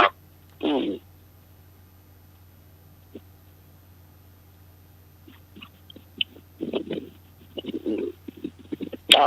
อย่างแทนอันนี้แล้วไปละกรรมละ ก็บุญไม่ก็ครับ ชอบหาปะอันนี้ในจำนวน ก็ กินตึงลายตายคนเดียวไปจะไหน กินลายตายคนเดียวก็ กินหลายใจลังกินหลาย นั่นก็ไก่สลีนอนูมัจจตวา นั่นแหละกิน ต่อ นั่น เตาส กิน ละ ลายตายคนเดียวนั่นน่ะ เดียวเพราะว่า มันก็เป็นงูอ่ะ เจอกันหลายแต่ว่าคุณดอกเตาเดียว แล้ว ได้ดอก ชอบกินอยู่คนเดียวชอบมากินอยู่คนเดียว กินเห็ดหอบคนเดียวกะบ่ปันหน้าใหม่บ่ปันลุงหน่วยบ่ปันแม่บุญบ่ปันแม่พรบ่ปันแม่ทั้งหลายจ้ะ ทำแม่แล้วแม่เป็นคนทำแบบน้ำฝันที่ออย ยื้อคนละลูกเนาะคนละแก่นเนาะ คือเขาถือฝันเป็นช่วยจ้ะ แก่นนั้นจะพอกินเนี่ยนั่นน่ะมันมีน้อยกับแก่นนะ เอาเราเพื่อนไม่ตาเขียวใส่กันหรือว่าเอาเลยหรือก็ ต้องแบ่งกันหนักกะ ทำไม คนโอยกะ เอาไปตู้เย็นหมดเลย คนเดียวเลย ก็งานเดียวอ่ะวนขวาแล้วไงวนขวา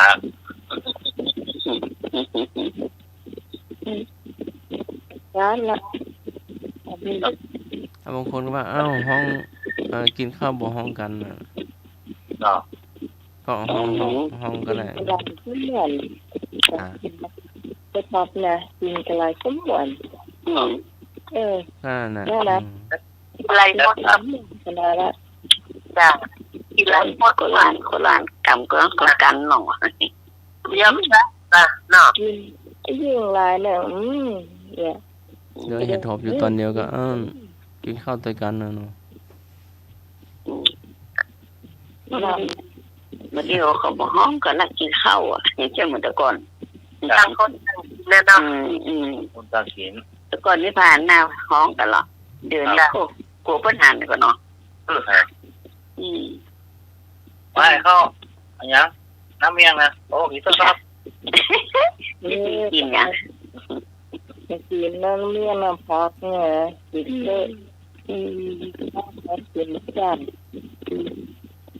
ขัวเนี่ยน้ำเมียงใส่ข้าวขัวพี่อ่ะ เนาะเขาล่ำของเราใส่กินเราเพิ่นใส่กิน แม่ เรา ใส่กินใส่หอมขัวหอมเจียว ปองนะเนาะ จับหนังปอง ปองพูดอ่ะ นี่อยู่แล้วเนี่ยปีการเนี่ยกระตองอ่ะหนังปองคุณปีขายอ่ะ ครับ มันเป็นชิ้น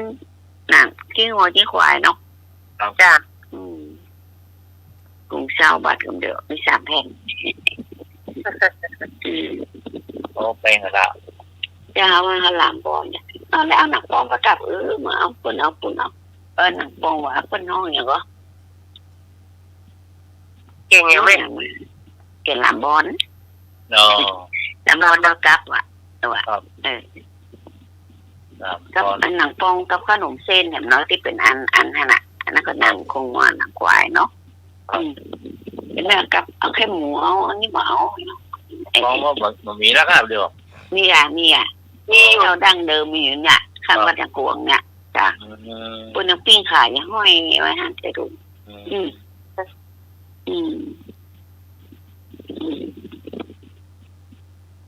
มันกินยากถ้าหากินยากแต่ เจ้าเขียมในขาดทำที่นี้ในขาดบะหมี่เจ้าก็ทำไมแล้วก่อนนี่มันเปลี่ยนโป้เนาะโป้เล็กอ่ะ ใหญ่ปิ้งระเบิดใส่ในหัน คนเลยนะฮะหรอ ได้ โป้เล็กมีไม่บุญเคยอ่านหรอโป้เล็กก็ว่ามีฝาโคบอ่ะ ปูขนมปัง โป้ใหญ่นะ โน้ ดำๆยังเคยเนี่ย โอ้ท้อโอ้เคยหันเลยนั่น ก็ปอดมีเนี่ยจ้ะแม่อันน่ะ ปลาพิษหรอมันมีเทียบมัดเลยหรอมันรักนะมันเบาอ่ะถ้าเป็นอย่างนั้นลมเนียมเนี่ยเพิ่มมันยมอ่ะ อันนี้เป็นน้ำใส่ถุงเหรอปิ้งเสร็จละเอียดแล้วก็ใส่ถุงแล้วก็มัดก้อนก็มีถุง แม่จะกว่าสมัยก่อนถุงมันมีก็ฝาโคบหรอ จะท็อปปิ้งนะแต่ใส่นี้เนี่ยต้องจะ ไอ้ซื้อขับเปิดเอาหน่อจุกเอาหน่อ ต้องเอาใส่ต่อหรอเป็น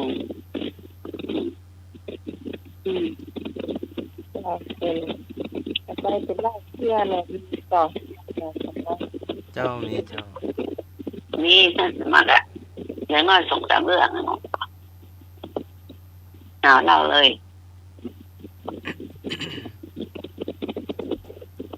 ก็ออนเห็น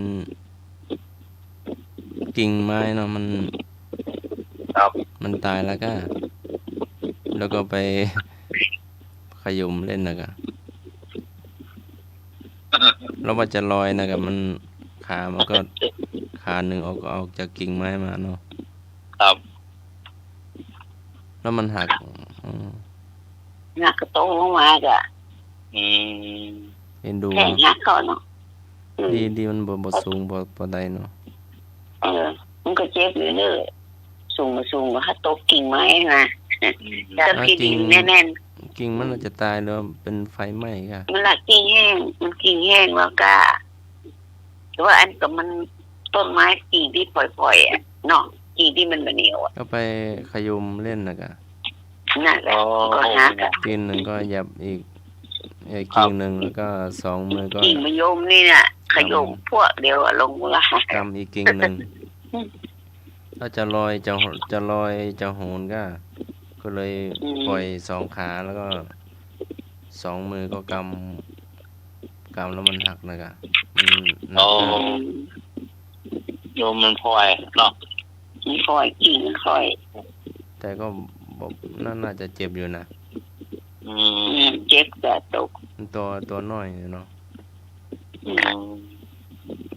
แนวไหนคนตกดินครับนอนก็ให้คนเฮาก็ให้เนาะ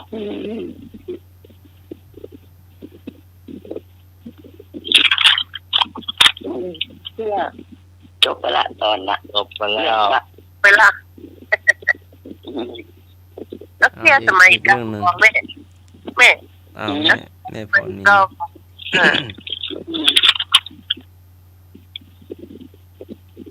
แม่พรมีกา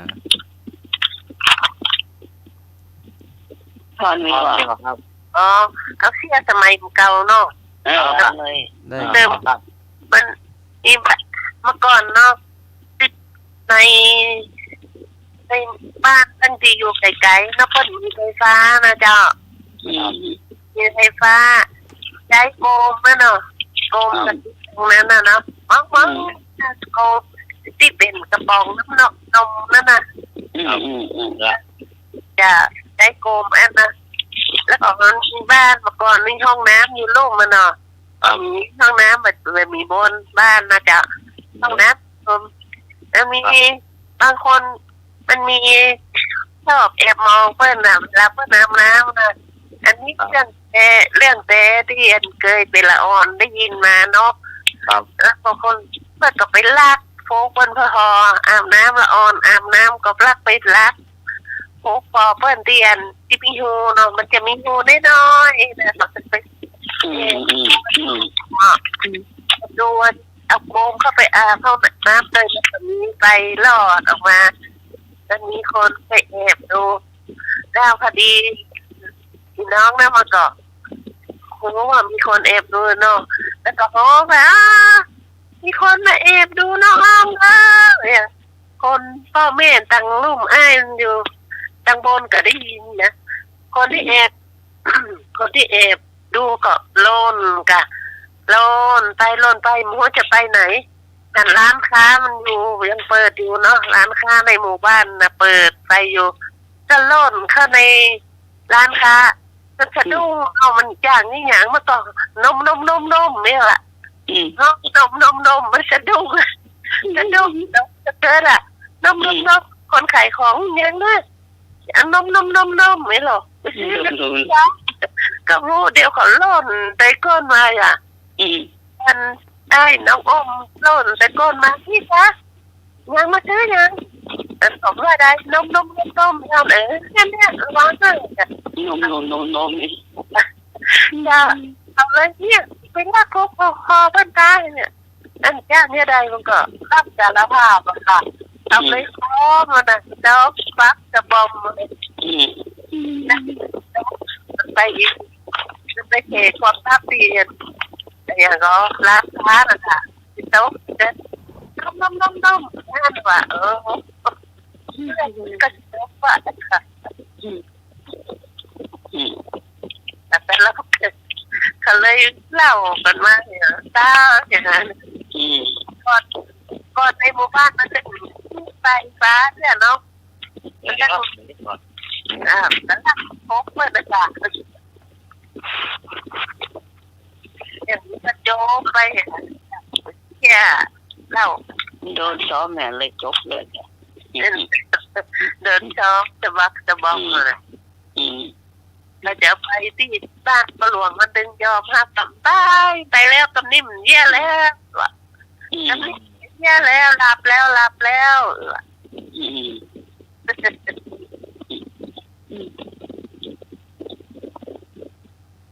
ตกไปแล้ว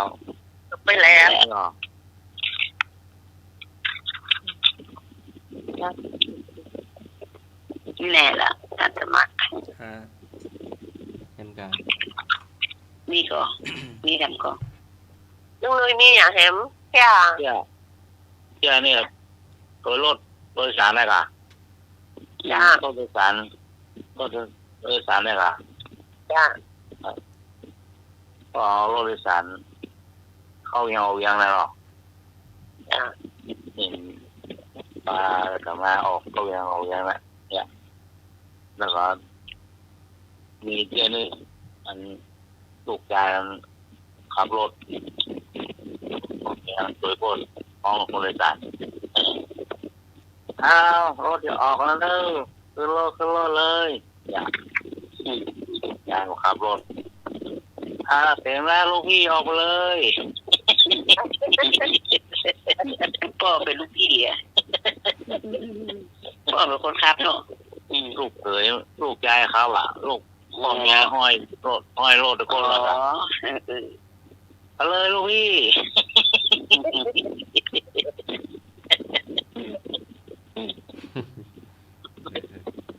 มาใส่กลางเนาะลูกพี่ไปเลยเต็มแล้วครับย่ามันละ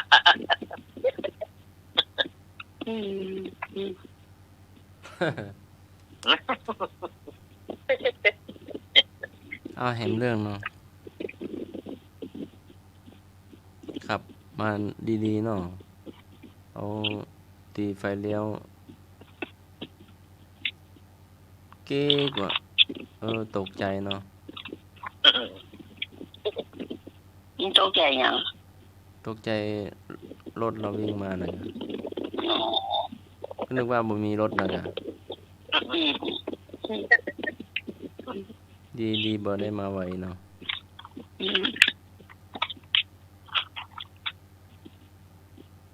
ดีรถแดงนั่นฟังกดแต่ก่อนเนาะบางทีไม่ได้ไม่มีกระจกหลังก้าเลยจะได้ต้องพอกระจกอันมอไซค์นะก่อนเลี้ยวขวาเลี้ยวซ้ายเนาะดูรถใหญ่รถน้อยมาก่อนเนาะเลี้ยวแล้วก็มาพอจะบ่ตันน่ะเนาะ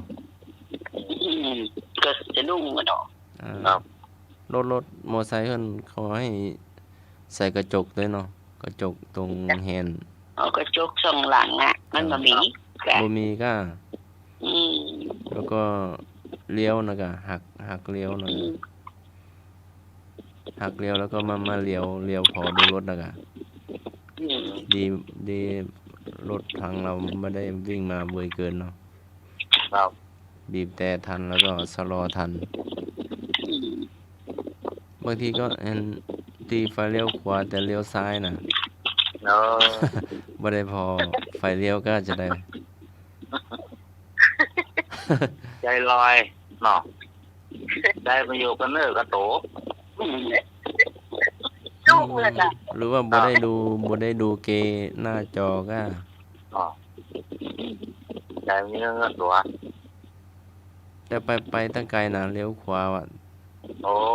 ตีไฟเลี้ยวขวาแต่ว่า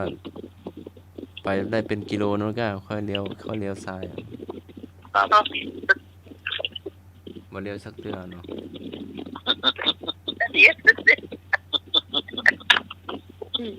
เลยไปอ่ะตัว เลือกเลิกต่างเวลาไม่มีเนี่ยอุ้ยนางเนาะมันเกิดรถจะขึ้นรถไฟละกูลรถสีฟ้านี่นะครับ กระโบกแล้วก็โบกรถจอดแล้วแม่ไม่ขึ้นรถไปอุ้ยนางถอดเกลือมาหรอกแม่ถอดเกลือรถเพื่อไปถึงละกูลแล้วลงรถเถอะเสื้อไปนี่ไหนยังไม่ถอดไปนี่นะหรอกไปเสื้อหาเกือบถอดแล้วเศร้าแล้วไปเสื้อหาเกือบปูนี่แต่ว่าเลยไม่ถอดไหนตอนที่ขึ้นรถก็อยากเนาะ แต่อยู่บ้านเศร้าพูดกันจะอยู่ละปูน้อง ที่มาขึ้นรถไปอ่ะ จ้าร ถไปบรรทา ต้องไปเสื้อหาเกือบนี่โอ้เป็นเก่าพูดกัน เอาเห็นเรื่องเนาะ จ้ะ เอามาส่งของวัดนี้เนาะตอนขึ้นรถก็นึกว่าเป็นเกือบหลวงพ่อเจ้าวาดที่ไหนได้บ่ใจเกือบหลวงพ่อเจ้าวาดอะเป็นเกือบตัวเก่าอะฮะ เกือบหายไปไหนวะเจ้าหมูเมื่อคืนของวัดนะนึกว่าเกือบหลวงพ่อเจ้าวาดที่ไหนได้เป็นเกือบตัวเก่าเนาะ เพื่อไปจับเนาะ จะลายละเนาะ เราเล่ากัน จะลายเนาะ อืม นี่ครับอันนี้ก็ไปมันเป็นยามหรอกยามไปเฝ้าบ้านเปิดมาใหม่อ่ะก็ได้วันสองวันเนี่ยเจ้าของบ้านอยู่ในบนดึกบนเดือนแล้วล่ะนั่งคนเดียวหรอกเฝ้าบ้านเปิดตีสองตีสามว่าเปิดมาเปิดประตูก็จะรีโมทโคดอกประตูอะไรเขาเรื่องมันสะดุ้งอ่ะล่น นึกว่าผีหลอกละกะมันโหมันเปิดรีโมทหรอกมันก็ไปคนเดียวหรอกเลาะหลงเข้าบอกทุกอย่างล่น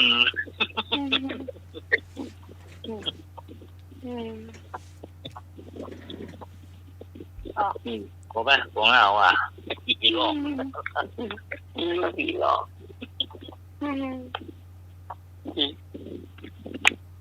กดน้องน้ำเข้าเพิ่มได้กินที่เราดูรีโมทเพิ่มมาเด็กเนาะ ชะวาง ตัวนี้หมดดีอ่ะ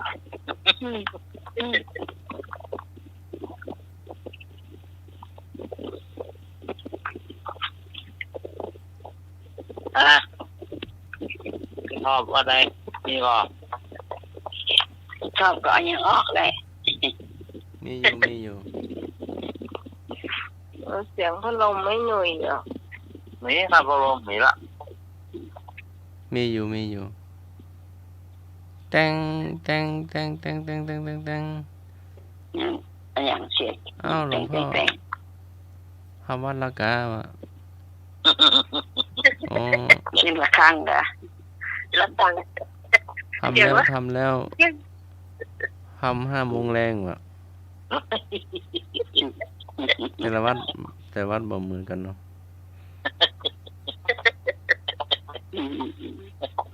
5 โมงแรงทำแล้วอะ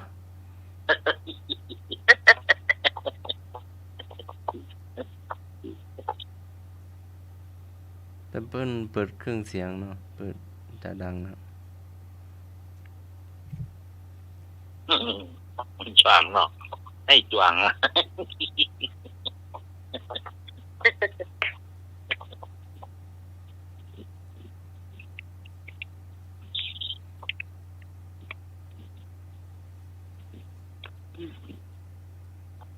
อ้าวแฮมเรื่องบอก จ้ะ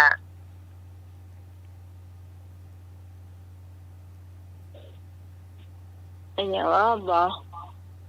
นั่นแหละ เรื่องหนึ่งเอาเป็นไรเนี่ย จ้ะ จะว่ากับ อ ไม่ ง เล่น ค์ เนาะ ลักษ์มาแล้วองค์ลักษ์มาแล้วอะให้ได้เป็นมาหูกระต่ายเนาะองค์ลักษ์มาแล้วอะเดี๋ยวไปอ้อมหน้าอ้อมตูเจ้า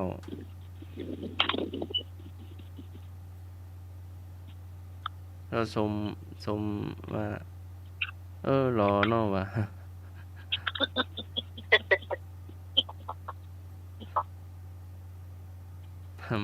มารอแต่เป็นตัวแม่เนาะ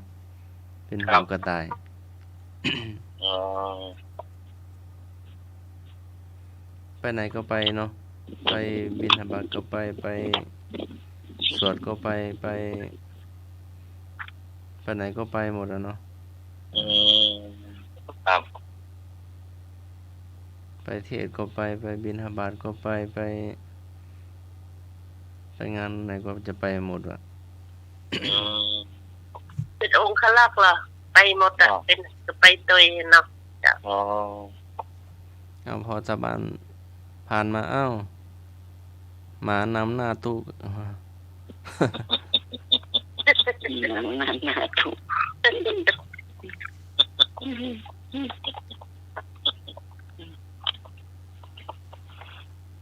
อย่างอ้อนแล้วกัน เดี๋ยวเตี้ยคืนละ เดี๋ยว อย่างนั้นแหละจ้ะ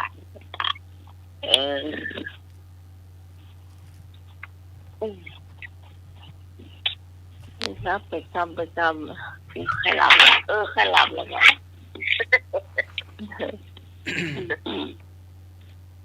อย่างอ้อ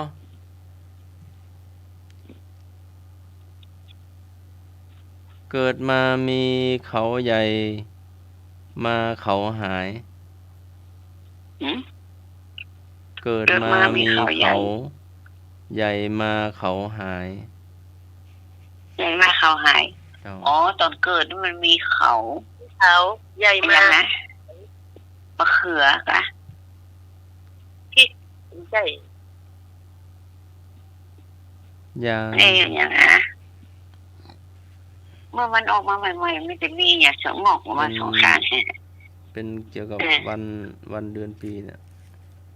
อ๋อก ล้วยกล้วย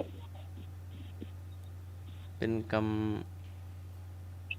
ำโบราณคำเกี่ยวกับเดือนปีเนี่ย เดือนความเดือนไงเดือน ใกล้ๆละ ที่พระจันทร์ที่มันมีบ้องเว้าน่ะกะ เดือนออกเดือนแรมข้างขึ้นข้างแรมอะ เป็นอะไรเออ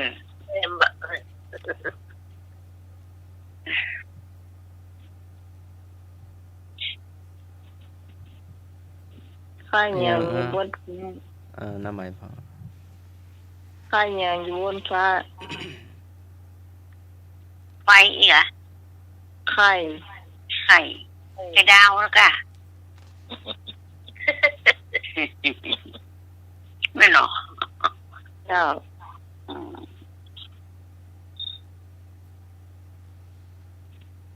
ไข่ดาว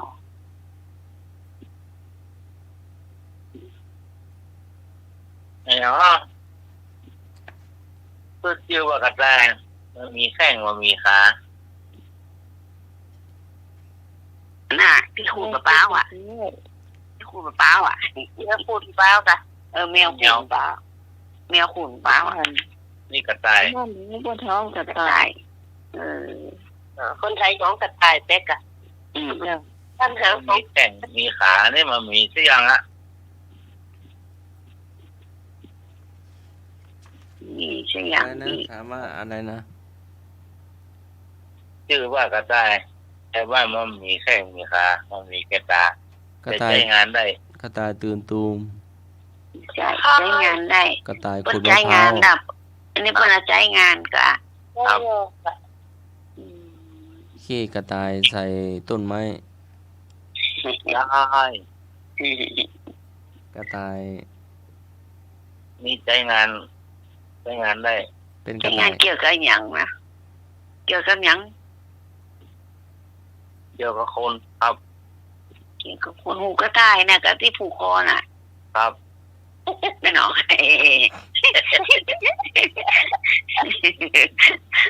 ไม่ต้องถามอีกก่อนติดใจกับหยังหูกระต่ายนะอ่อนนักเรียนนะหนู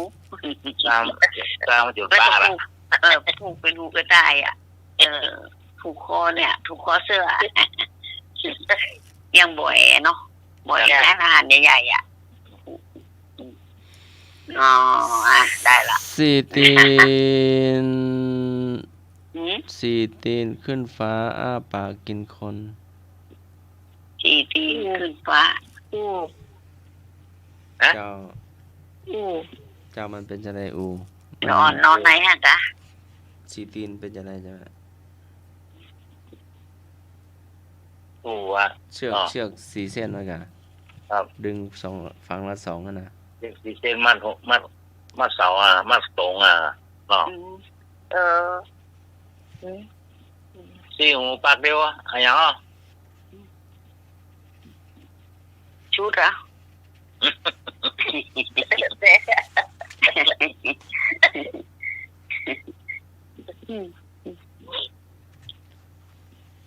อะไรอย่างเงี้ยมีเงี้ยว่าแต่งสุดบ่ได้ นี่จะเป็นว่าแต่งชุดก็ได้ จมหิวต้องบ่ได้ ชุดกุมไปตายเนี่ยเมื่อวานก็เลย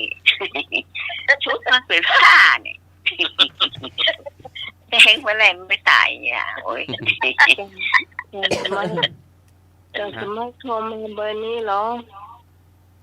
065-473-6338ถ้าชาร์จแบตไว้ อันนี้แบบ หา แบบหมดเลยเนี่ย ไป ตจะหมดแบตจะหมด ชัดซ้ำแบบนั้นเนาะเบอร์ไหนนะเบอร์ไหนนะมันเพิ่งหา 065 473 6338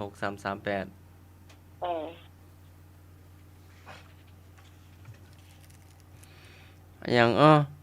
ห้อยอยู่ตรงเตงข้างนอกร้องเพลงข้างในร้องไห้อย่างห้อยอยู่ตรงเตงข้างนอกร้องเพลงข้างในร้องไห้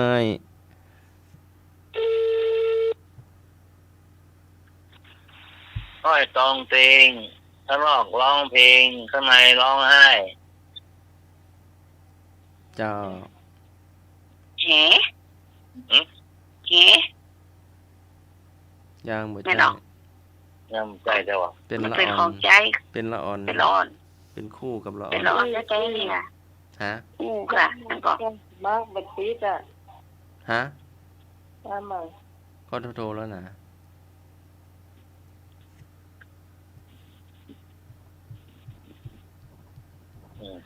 ห้อยตองเตง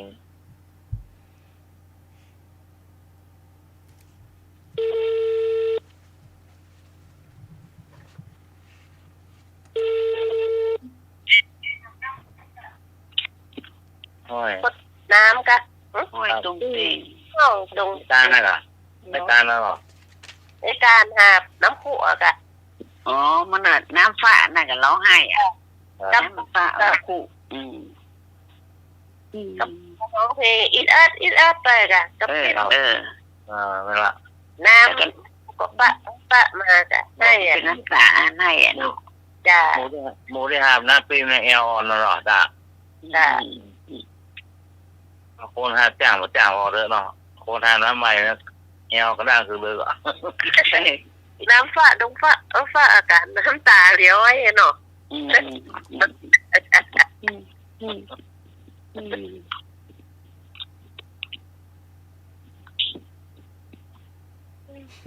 ห้อยตองเพลงข้างในร้องเพลงข้างนอกร้องไห้วะแม่ก็อาจารย์มาครับ บ่แม่น ใช่ปะ อ้าวเสลยห้อยอยู่ตรงเตงข้างนอกร้องเพลงข้างในร้องไห้เสลยอ๋อ มาใหม่แค่สบายมา เพราะว่ามีตั้ง16คำถามนั่นเนาะคำตอบเดียว อ๋อ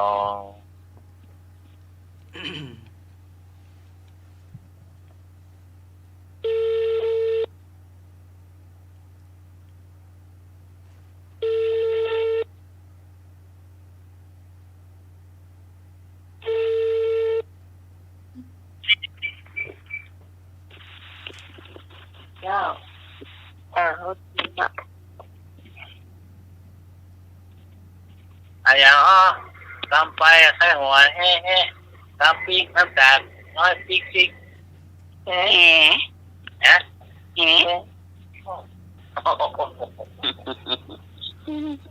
โดนลุมเลย อันยังขา3 เต้าสำเภา3 ท้อง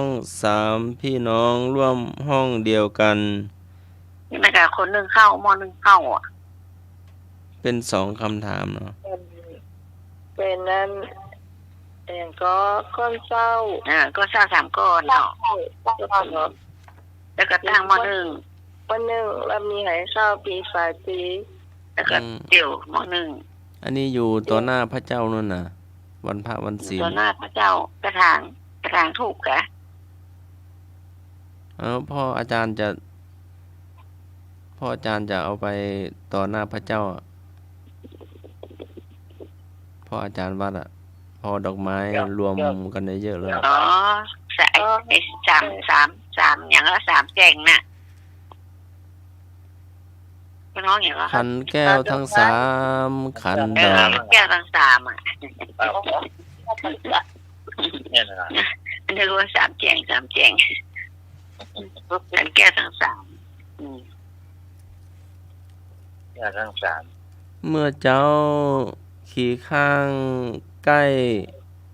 ตะวันโด่งขี้ก้างยุบ คนก็เจ้าต่างบาท เอาจำได้เนาะ10 ปีมาแล้ว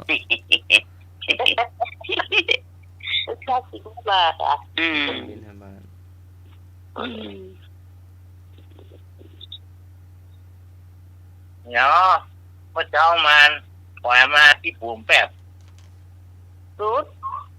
ฮะ รูด ใช่แจ้งกับมันละปล่อยมา ที่เจ้าคุมบาทนะกะโอ้ย ถูกต้อง ผ้าคุมไม่บาทอ่ะมาหันหลออกวัด อันเดียวกันเลยเจ้าค่ะถ้าจะมาไปเกี่ยมันจะมาไปขี้ข้างหรอ อันยังคนท่านกายวงเล็บผ่าน อย่างก็ แล้วก็ คนท่านกายกอไก่รอเรือสระอายอยักษ์วงเล็บผ่าน คนข้าง คน กาย เพื่อนกายผ่าน เป็นยังไงอ่ะเป็นอย่างของใจอ่ะ มันเป็น กิริยา เราจะข้ามแม่น้ำปิงอ่ะต้องผ่านตัวเนี้ย ต้องผ่าน ถ้าไม่ จะ ผ่าน ข้ามแม่น้ำปิง น่าจะ สะพาน ไม่จะ กะ ขี่เรือ สะพาน ไม่มีเหมก่อนข้ามสะพานอ่ะ ก่อนข้ามสะพาน ฮะ เตะ เตะ หัว สะพานกะ ห หัว น้าไหม กะ ถูกแล้วหัวขวา หั มัน ว อยู่ตรงไหนหน้าไหมมันอยู่กลางหัวหรือว่าอยู่กลางสะพาน ก็อยู่หัวพอดีกับที่เราจะขึ้นนะกับก่อนเราจะขึ้นน่ะ อืม เราก่อนข้ามสะพานต้องบอกหัวสะพานก่อนเนาะ จ้ะหัวหางหัวอะไรกัน อืม ต้นก้อนห้องแตะหรอก อืม แล้วมีคอสะพานก่อน คอสะพานก็อยู่พื้นสะพานนะกะอยู่พื้นสะพานพุ่งกะที่ห้องสะพานไว้อ่ะ มันมีไม้ บนห้อง มารอง คอสะพาน ก่อนหรือว่ามีแต่ปูน มันไม่มีทั้งปูนทั้งไม้เหรอ มันเกาะกันอยู่หรือว่ามันเชื่อมกันอยู่ มันถึงเดี๋ยวมันก็เชื่อมกันไปเชื่อมกันไปได้ไงก็รู้หมดกะ อืม พอโลดข้ามมันกัน อืม กระเทเมนนั่นเนาะเทซีเมนจะขึ้น แม่จะเป็นเมนเป็น ข้ามไปได้ เป็นตีเออ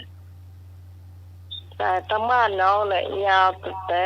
ถน อื น มอืม แล้วเราบอกสะพานก่อนหรือว่าเตียวไปเลย แล้วก็ให้สำหรับว่าใด บอกสะพานก่อน ขอเตียวนื้อขอย่ำนื้อเตียวไป โอ้ เลย โหนอกก่อนมีล่ะผ่านเน้ออ่ะ อืมอืมเดี๋ยวนี้มีละ yêu kia cái lọ ơi yêu có sàn lặt lên đâu dạ อืม บอกว่าได้หรือว่าไหว้ตัวเอง buồn có quay cái lọ buồn có tiêu kia má nữa có tiêu khan lên nói đâu dạ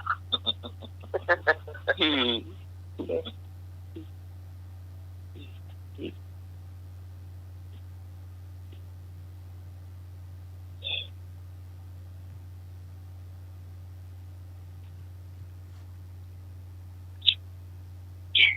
ปวดดำเลย ฮะ